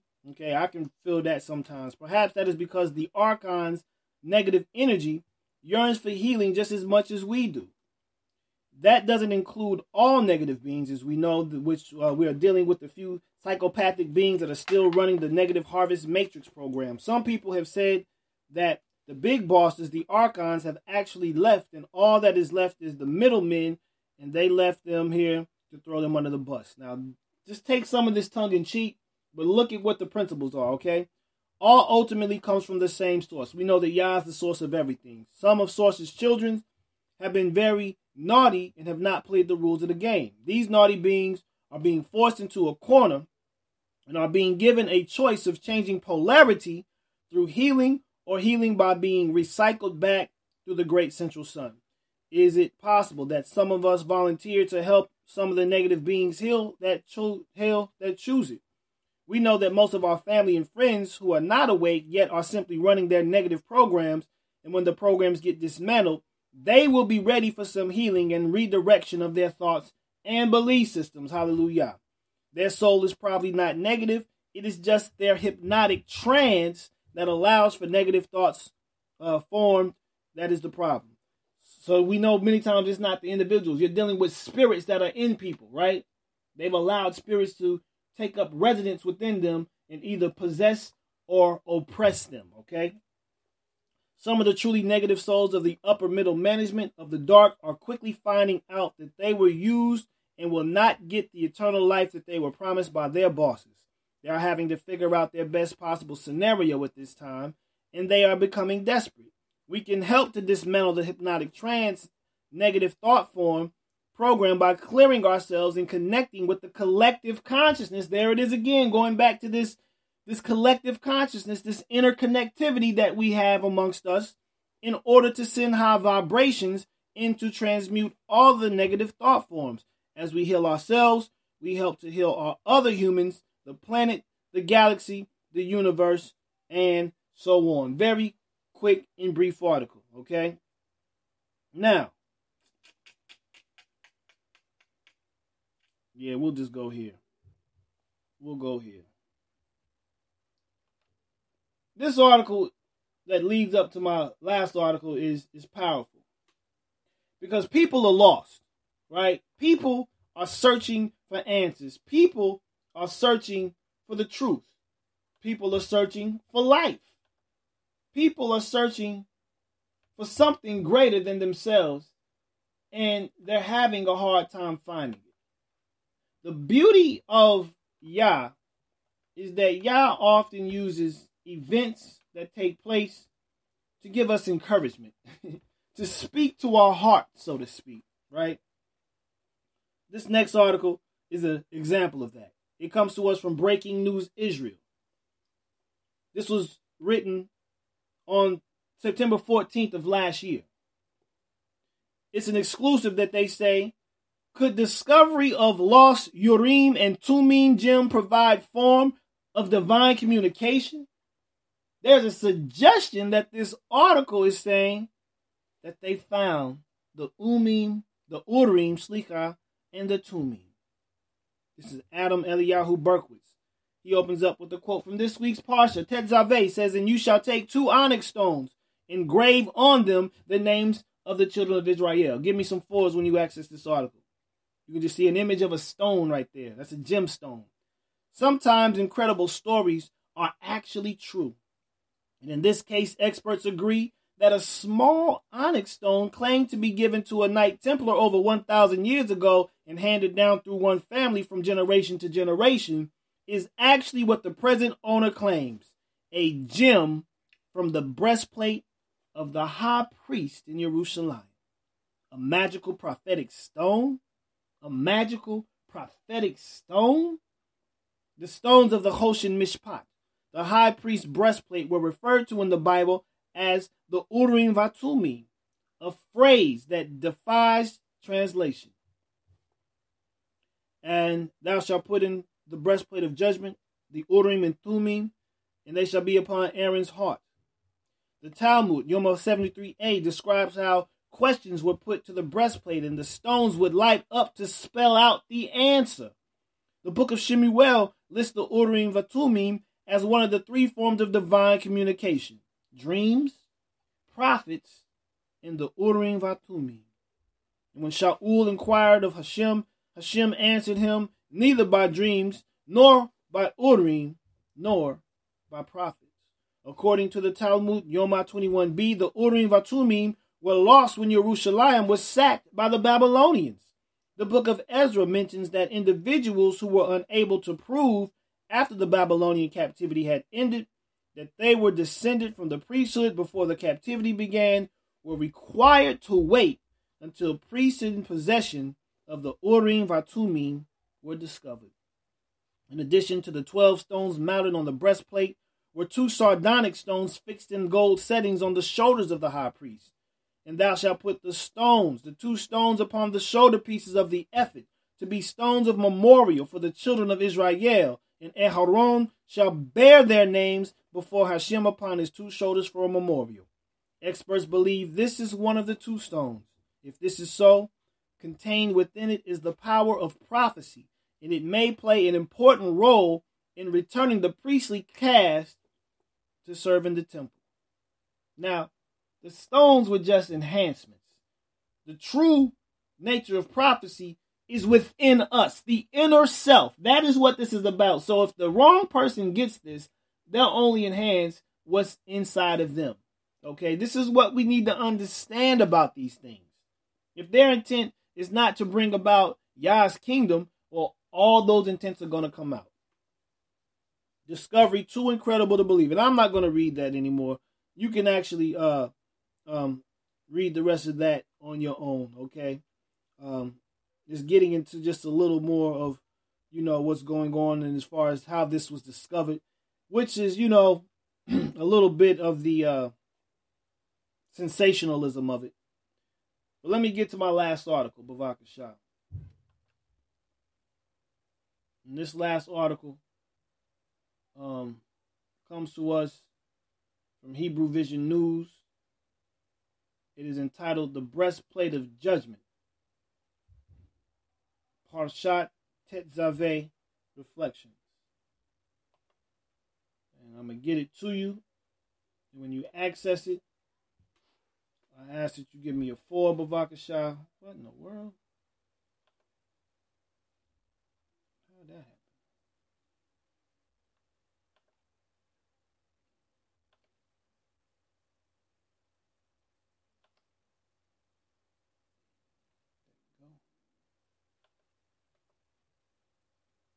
Give me 1 second. I'm going to get it to you. The link for your reading purposes. Here we go. This is my last offering. I'll have a passage to read, and I will open the microphone to Moreh Shebanaya. So when you access this article by Mikhail Corbin Yahoo, a.k.a. the End Time Scribe, Bavakashah, give me a 4. This was published on the 9th of March. It opens with a quote. It says, "It is this very knowledge, this understanding of the multiplicity of meaning implied by the workings of the Urim and Tumim in the breastplate of judgment, which serves as an atonement for an incorrect judgment, for a poor rendering by the judges of the reality which they were called upon to determine. For the high priest, after all, has the Tumim, with which he can hope to get the inspiration necessary to arrive at the true meaning of the message of the ordering, the lit up letter." So we are going to see that the purpose of the Urim and Tumim was to provide and render accurate judgment, correct, righteous, and true judgment. Okay? This is Rabbi Shimon Felix from an article entitled The Multiplicity of Meanings. Okay? "And you shall make a breastplate of right ruling, a work of a skilled workman, like the work of the shoulder garment. Make it of gold, of blue, and purple, and scarlet material, and fine woven linen." That's from Exodus 28:15. You can see an image there of the Kohen Gadol vestment, which they call the Shmoneh Bagadim. Okay, the 8 vestments. We'll get to that. A uniform is usually worn by individuals in order to designate their specific position, office, role, and rank in their employment. For instance, an individual in the military is identified by their uniform and their position, role, and rank, which is designated by the decorations and badges that are usually pinned on the breast of their jacket or their headgear. The same principle once applied to the Levitical priesthood of Israel. As the ministers of the Mishkan and the Mikdash, the tabernacle and the temple respectively, the priests were responsible for all of the official ministrations that took place within the precinct of the tabernacle or temple. Not only were these individuals differentiated from the rest of the nation by bloodline, but the priesthood was also distinguished from all other Israelites by the very garments that they were to wear when they went about conducting the orders of the tabernacle or temple services. This week's Parashat Tetzaveh, which means to command, establishes the precedent for the priestly garments that were to be worn by Aharon and his sons, the Levites. Shabbat Shalom and welcome to Hebrew Vision, all recently entered.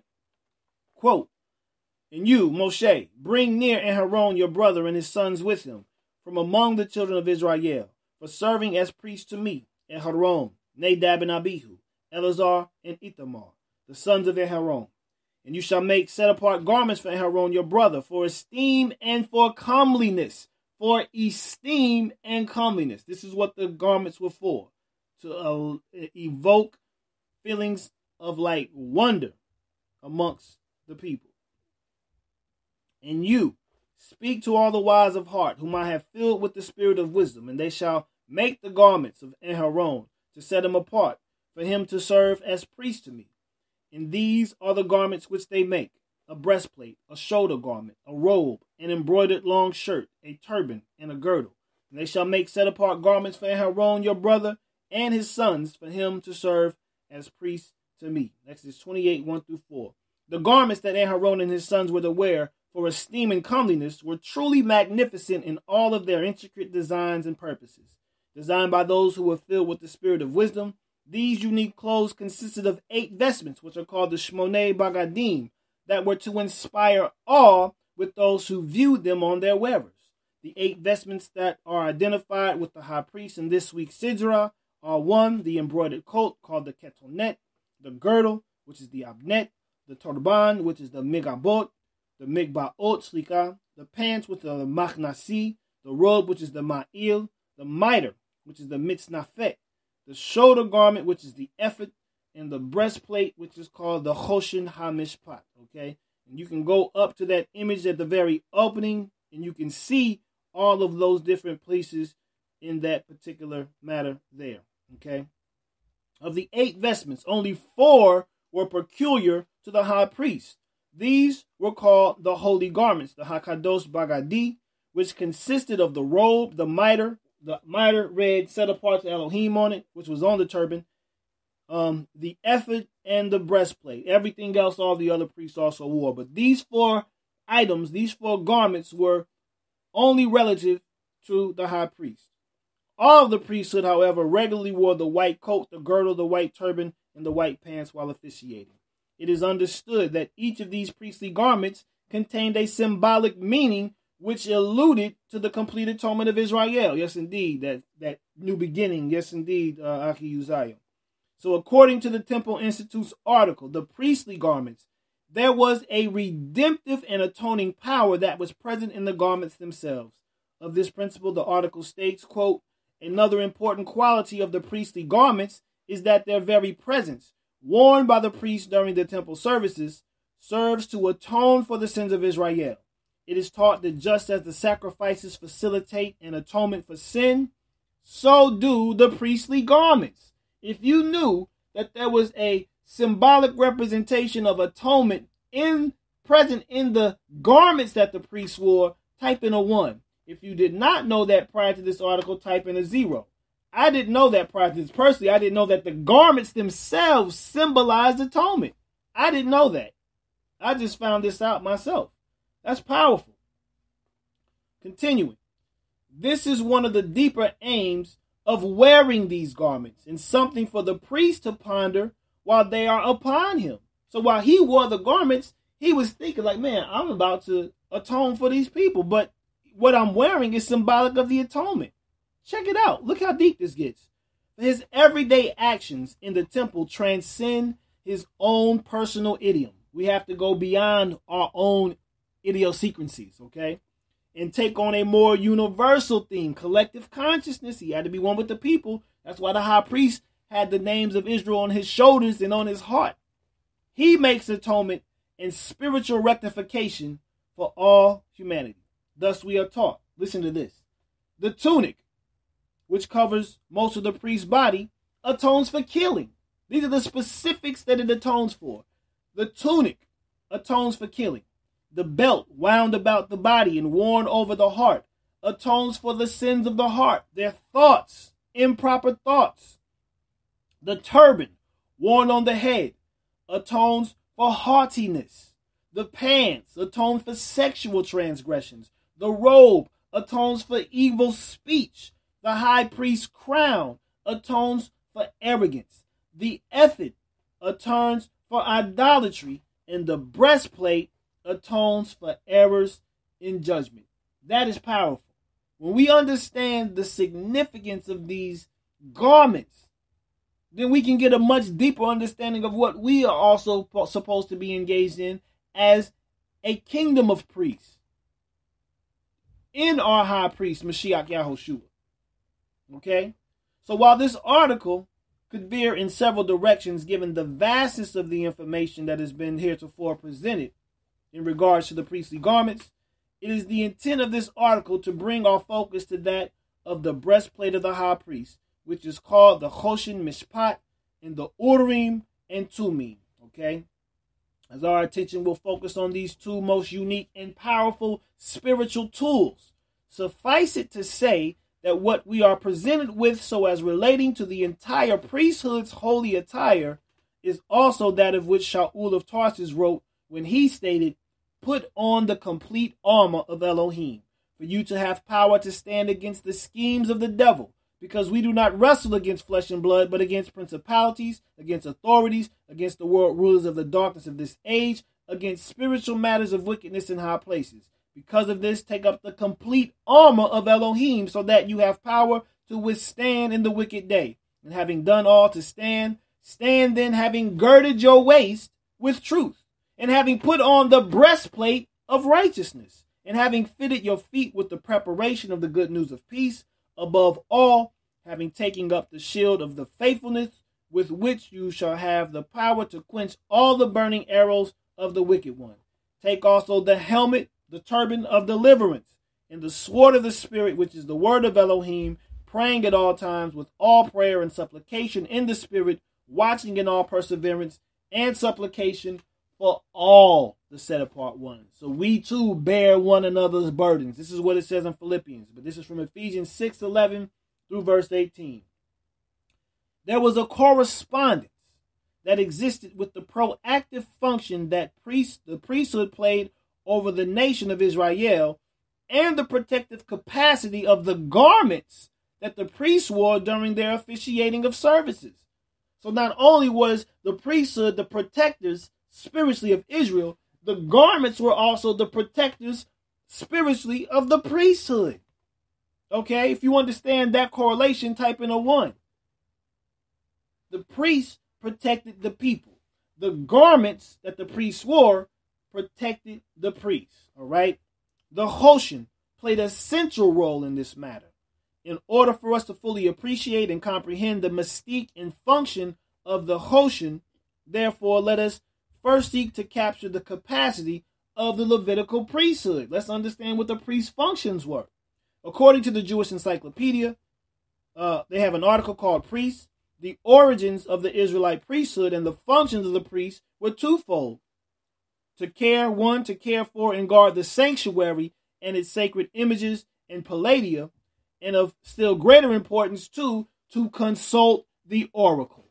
They had to consult the Spirit of Yah. They were the intermediaries, if you will.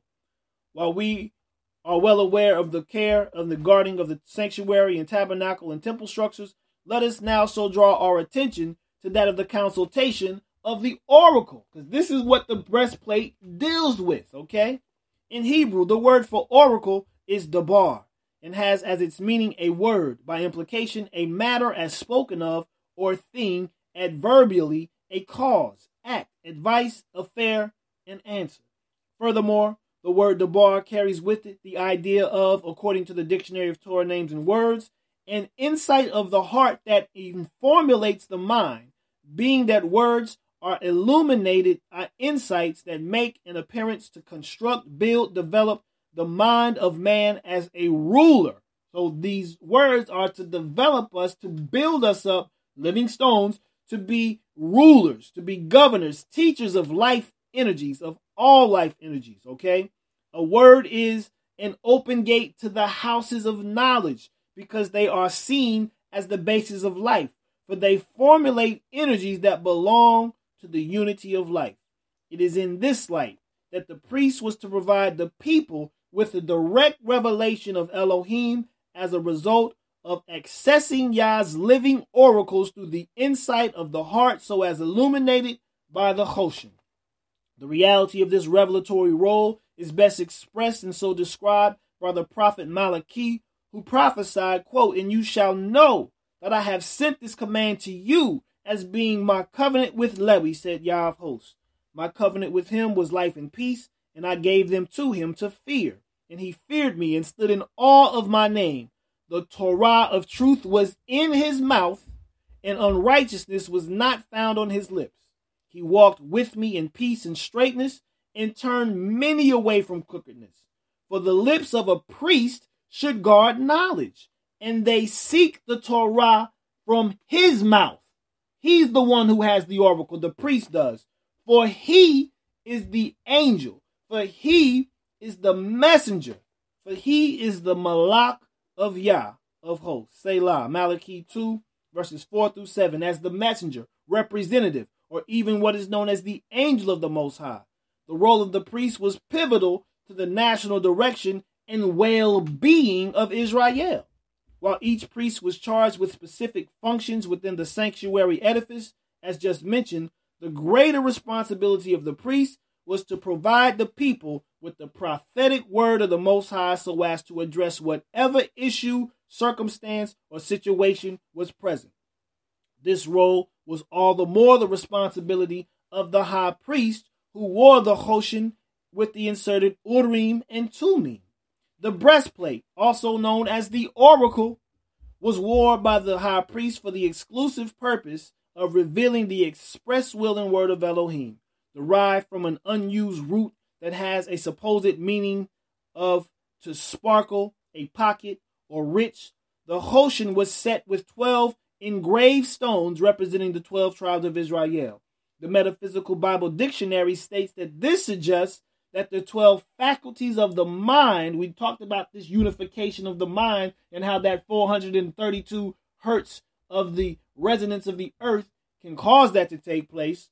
But the 12 faculties of the mind must be massed at the great center of the brain called the solar plexus. And that is where the Immaculate Conception takes place in order for sound judgment to be made by both the high priest and the people of Israel. For the high priest, mental clarity and moral purity were essential conditions that were to be present as he donned the holy regalia and the powerful breastplate. As already mentioned, the breastplate was also the storage pouch for the Urim and Tumim and was designed as a 4-square golden plate with 4 rows of 3 stones set across it. Along with the 12 stones of the breastplate and the 2 Shoham onyx stones of the ephod, the Urim and Tumim were also said to be made of crystals or precious stones. While conveying the direct meaning of lights and perfections is what they mean, lights and perfections, Urim means lights, Tumim means perfections, respectively, there is a much more profound idiom that is present that this oracular device carried with it. Taken together, the Urim and Tumim imply that the emanated presence of Elohim in creation, which provides humanity with energy bestowing, uniting thoughts, conditioned upon the energy which is bonded to the knowledge of the mind, which is Torah, causes the invisible principles contained in knowledge to give light to the concepts of life contained in and bestowed by the head of the universe, which is the force of unity that maintains and governs all in alignment with the composed messages which are able to achieve fullness multiplied and capable of bringing forth the spotless condition of the lambs of the offerings, signifying that all of the attributes of life have been developed and that there is no lack of shortcoming of representation concerning the being of Yah. For it is when the clarity of this mindset is brought forth by the high priest that this prophetic reality is able to be declared as the revealed and expressed will of Yah through the mechanism of the Choshen and the Urim and Tumim.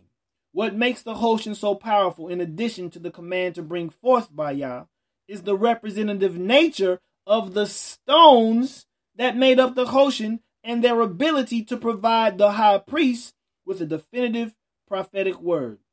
When considering the spiritual properties of each stone, we find that each stone emanates an energy, we talked about that just a while ago, that allows for the high priest to concentrate and harness all of the innate abilities that he possessed, which were then enhanced by the stone's properties.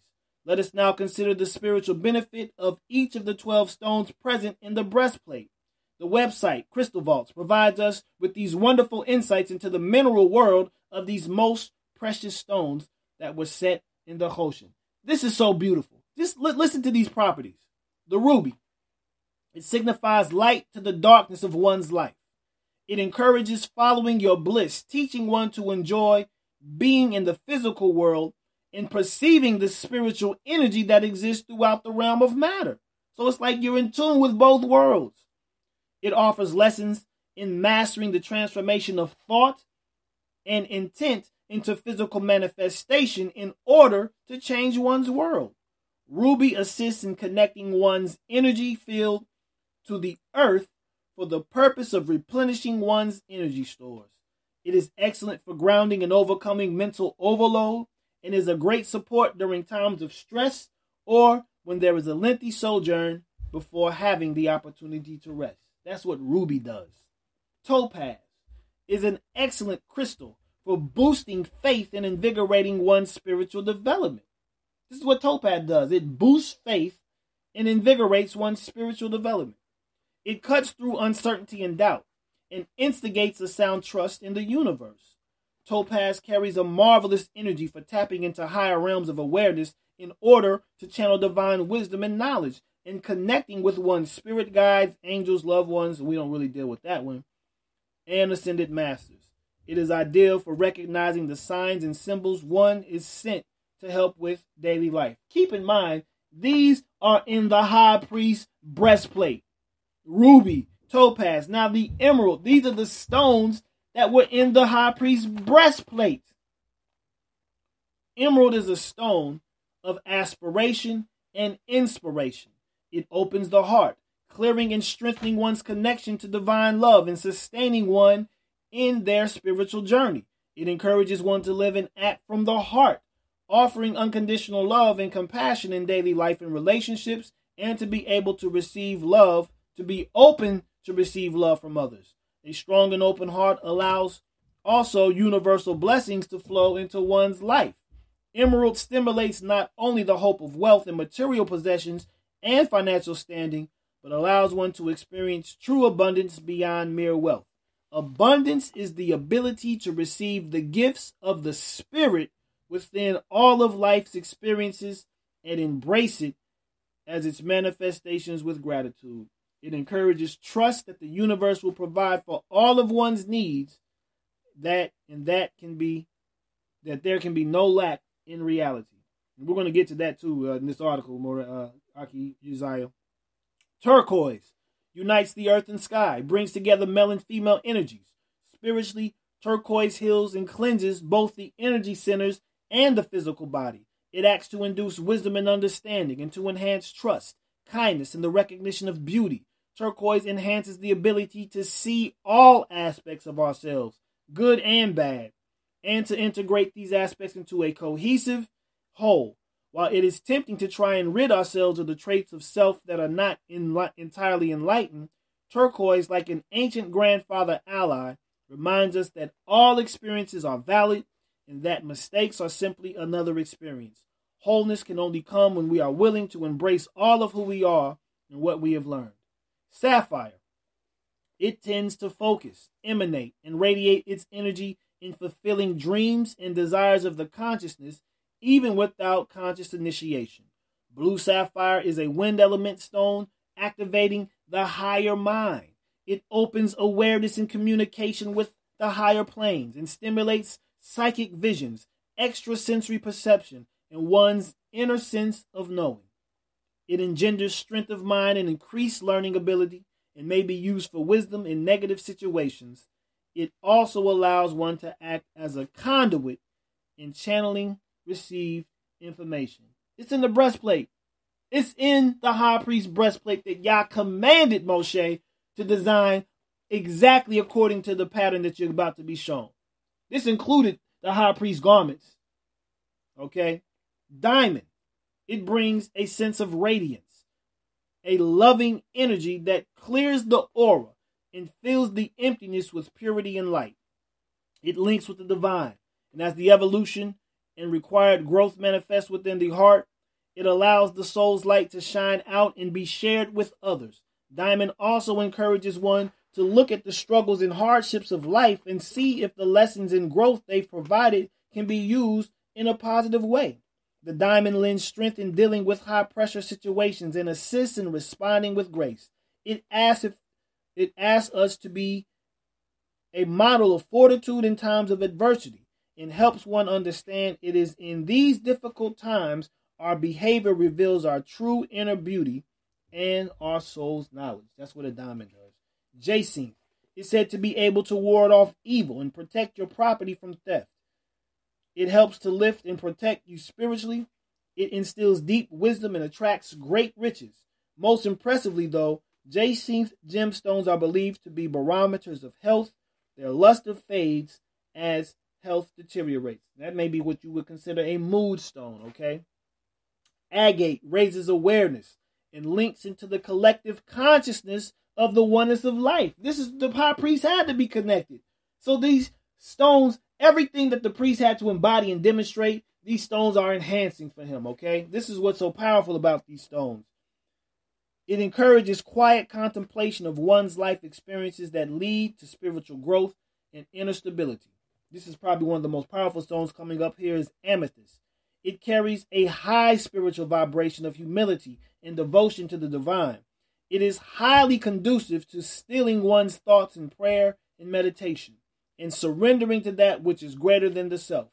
Amethyst also stimulates the higher mind to receive one's spiritual power as a creation of the divine being and to open to the insights, wisdom, and guidance that is offered.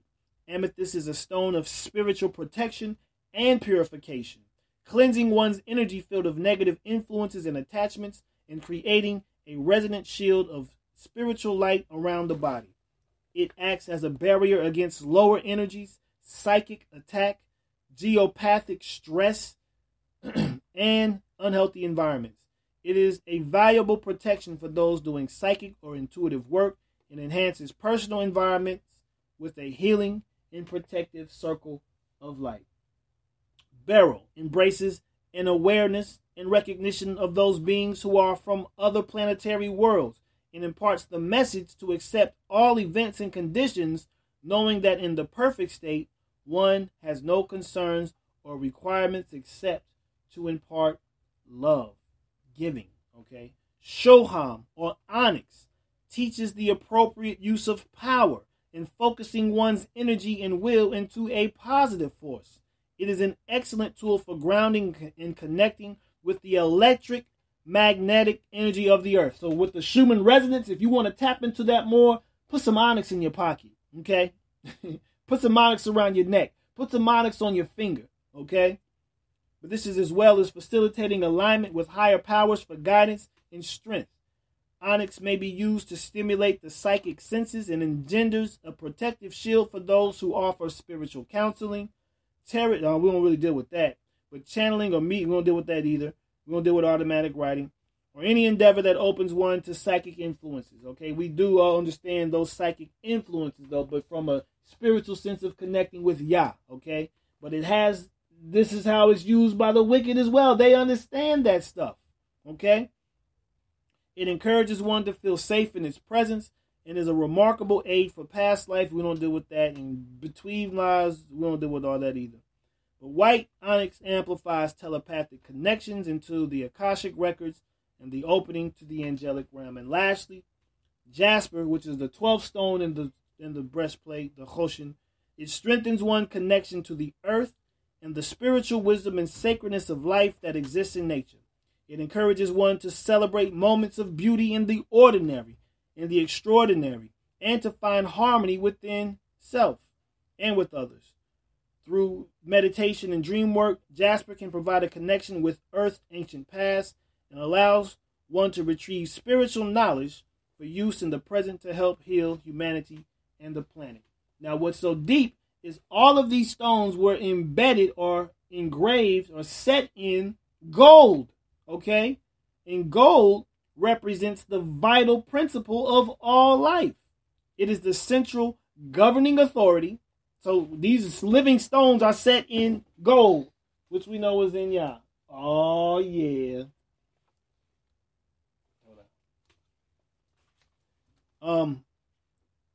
It is the central governing authority, the foundation of the financial structure of society, and the source of power, both in physical and in spiritual man. The natural gold in the human constitution is the ego, imperishable and as pure as pristine sunlight.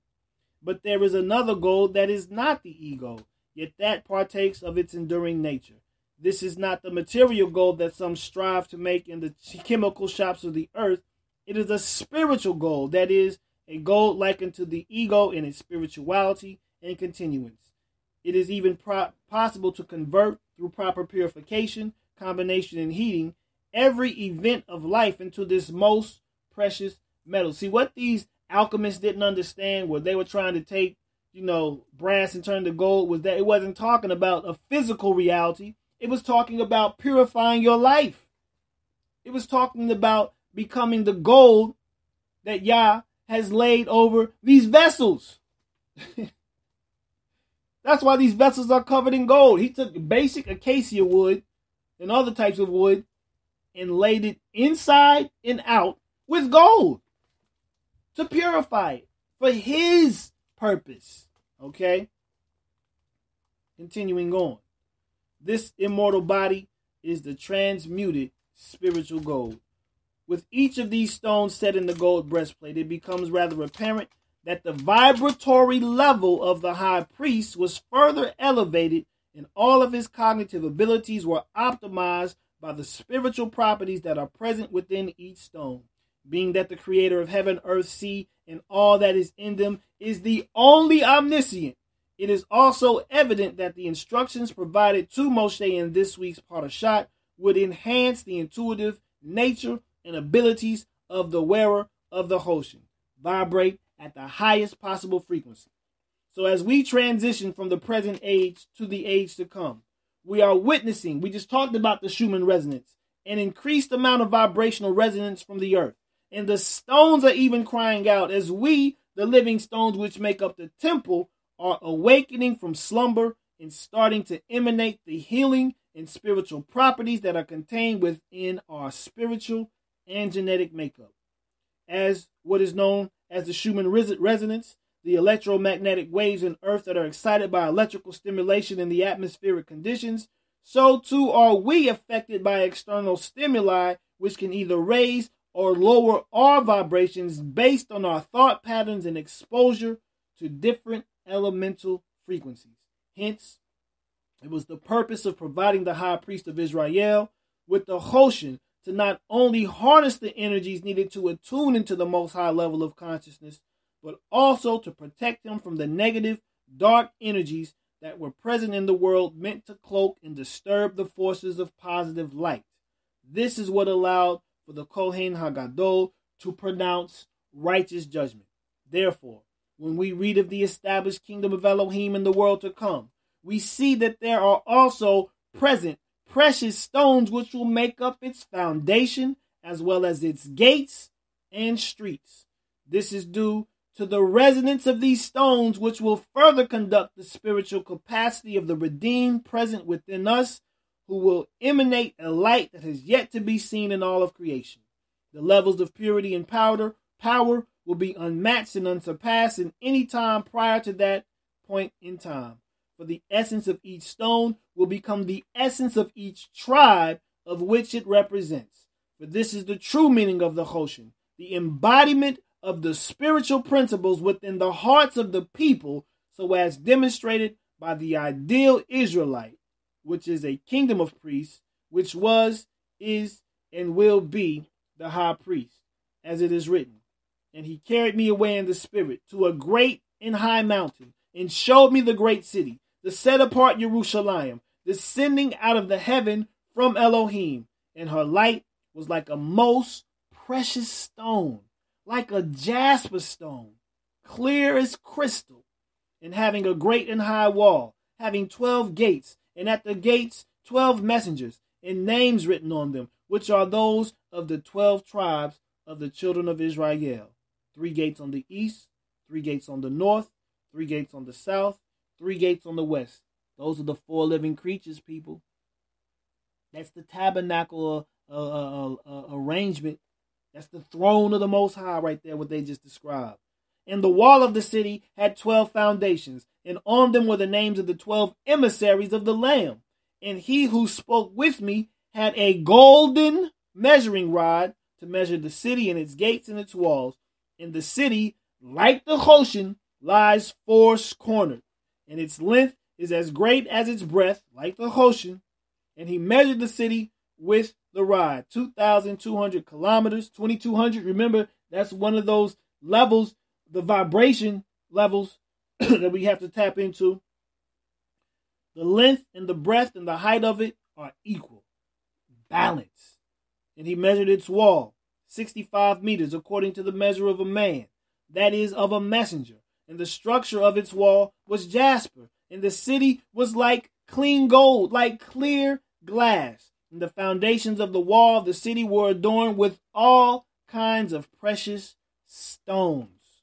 The first foundation jasper, the second sapphire, the third agate, the fourth emerald, the fifth sardonyx, the sixth ruby, the seventh chrysolite, the eighth beryl, the ninth topaz, the 10th cryospars, the 11th jacinth, and the 12th amethyst. All of those were in the high priest's kosher.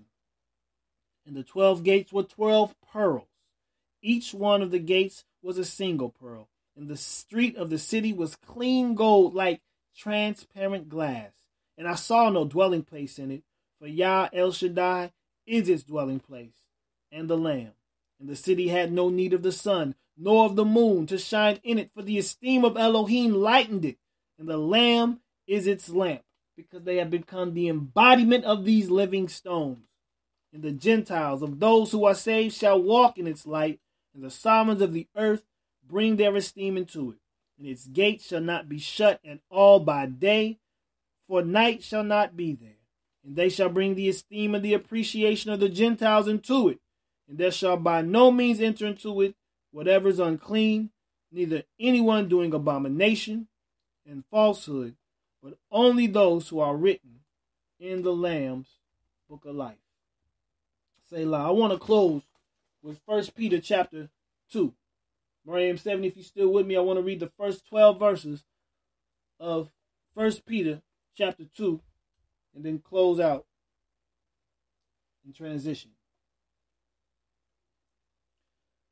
Having put aside then all evil, and all deceit and hypocrisies, and envyings, and all evil words, as newborn babes, to have this fresh mind, a beginner's mind continuously, desire the unadulterated milk of the word, in order that you grow by it.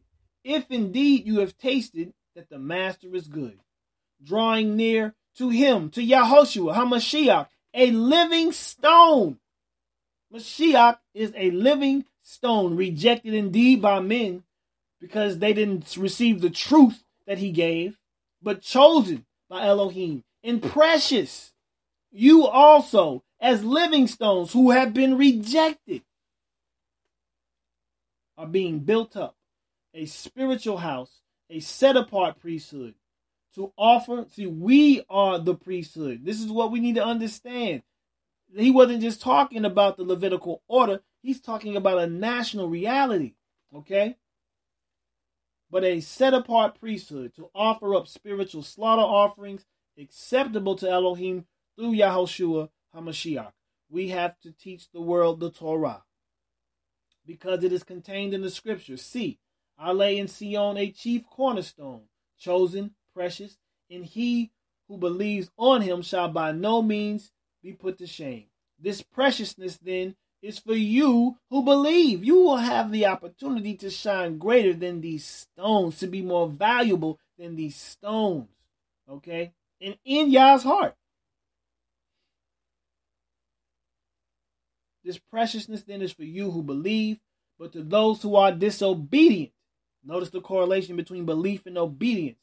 The stone which the builders rejected has become the chief cornerstone, and a stone of stumbling and a rock that makes for falling, who stumble because they are disobedient to the word to which they also were appointed. But you are a chosen race, a royal priesthood, a set-apart nation, a people for a possession, that you should proclaim the praises of him who called you out of darkness into his marvelous light, who were once not a people, but now the people of Elohim, who have not obtained compassion, but now obtain compassion. Beloved ones, I appeal to you as sojourners and pilgrims to abstain from fleshly lusts which battle against the life, okay? Having your behavior among the Gentiles good, so that when they speak against you as evildoers, let them, by observing your good works, esteem Elohim in a day of visitation. Selah. Mishpachah, I pray that the words that you've heard today, the offering that has come forth from my heart, has been truly uplifting, has been insightful, and has allowed you to make some connections of what this Choshen, this breastplate, is all about, and what we as the living stones need to be undergoing. How our emanations, how our energies are also for healing. Okay? And how we can tap into these resonances that are taking place on earth for our benefit. Yah is doing this for our benefit. But if you're not aware of it, you can't ride the wave. Find the wave, ride the wave. Harmonize your mind. Center yourself in Torah. Carry out the ordinances and the instructions of Torah so that you may become perfected. And you can be engraved on the heart of our great high priest, which is Mashiach Yahushua, as he goes to serve before his Father, who is our Father in heaven. Let him have your name engraved on his shoulders with the effort so that he may go and lift you up. But understand the properties that we are to embody. Remember the first article, that's how they captured. That's how they captured the temple in Jerusalem in the diaspora in stone. They wrote it on stone. Well, that is your consciousness. That is your heart. And we're going to deal with that next week. Next week's Parsha is going to deal with a renewed covenant written on the hearts of the people. And it's first mentioned in this upcoming Parsha. And we'll deal with that next week, be the will of the Most High. But I want to thank you all for tuning in and for being patient and laboring with me for these past few hours. We had a very powerful interview last week with a brother by the name of Joseph Chidenu King out of Saginaw, Michigan, who talked about coming out of the belly of the beast, the prison industrial complex, mass incarceration, and some solutions that we can put to use to organize. And collective consciousness is one of them. Next week, we're going to be dealing with the brother originally from New Orleans, who's now out of Atlanta, by the name of Melifere Ethereal. He's a recording artist, an MC, but also an activist with his organization called Fight for Us. So he's going to be our feature this week on Hebrew Vision Live, Thursday from 6 to 8 p.m. Central Standard Time on Spreaker. You can tune into that. Maisha just dropped her cookbook a couple weeks ago. So keep your eyes out for that. Cooking with Sunny D, passing on the legacy. She got 30 good, dope vegan and vegetarian recipes up in there that you all can check out. So make sure you all can check that out as well. But man, all praise to the Most High. Pray that every word again was for your edification. And all steam goes to Yah if there was anything that was done for his praise. Hallelujah. So I'm going to go ahead and close out and transition with a Hatzi Kaddish, Moreh Shebaniah. If you're ready out, you can raise your hand, and we can get it going from there. So with that, hallelujah. Yikadal vayikadesh shemei rabah, bi'almadi barakirotei vayimelech malchutei, v'chayechunu v'yamichunu v'chayedu kol beit Yisrael b'galav v'zman kauri v'miru. Amen. Yehei shmei rabah mavorach le'yom ulmei amaya. Yit barak v'yistabach, v'yipa'ah v'yit v'yit naseh. V'yitadar v'yitalei v'yitalal shmei dekudashah berechu. Ve'ela min kol barachata v'ashirata tushbechata v'nechmeta damiran b'shem Mashiach Yahushua Baruch Hashem. Hallelujah. V'miru. Amen. And without any further ado, I want to bring up my aunt, who I go back like two flats on the Cadillac with. Come to the consciousness of our culture together, and have had a lot of similar steps. So much so that we got two children that are born basically on the same dates. Our oldest and his second to youngest and my youngest share the exact same birthday. And then our oldest are 2 days apart. So, I mean, we got a lot of things in common. But it's nothing but love for him and his. I want to introduce you all to, or welcome to the microphone, Your Moreh and my Moreh, Shebaniah Ben Yehuda. Shabbat shalom, one love. I relinquish the mic. Shavua tov to those in the land. Hallelujah.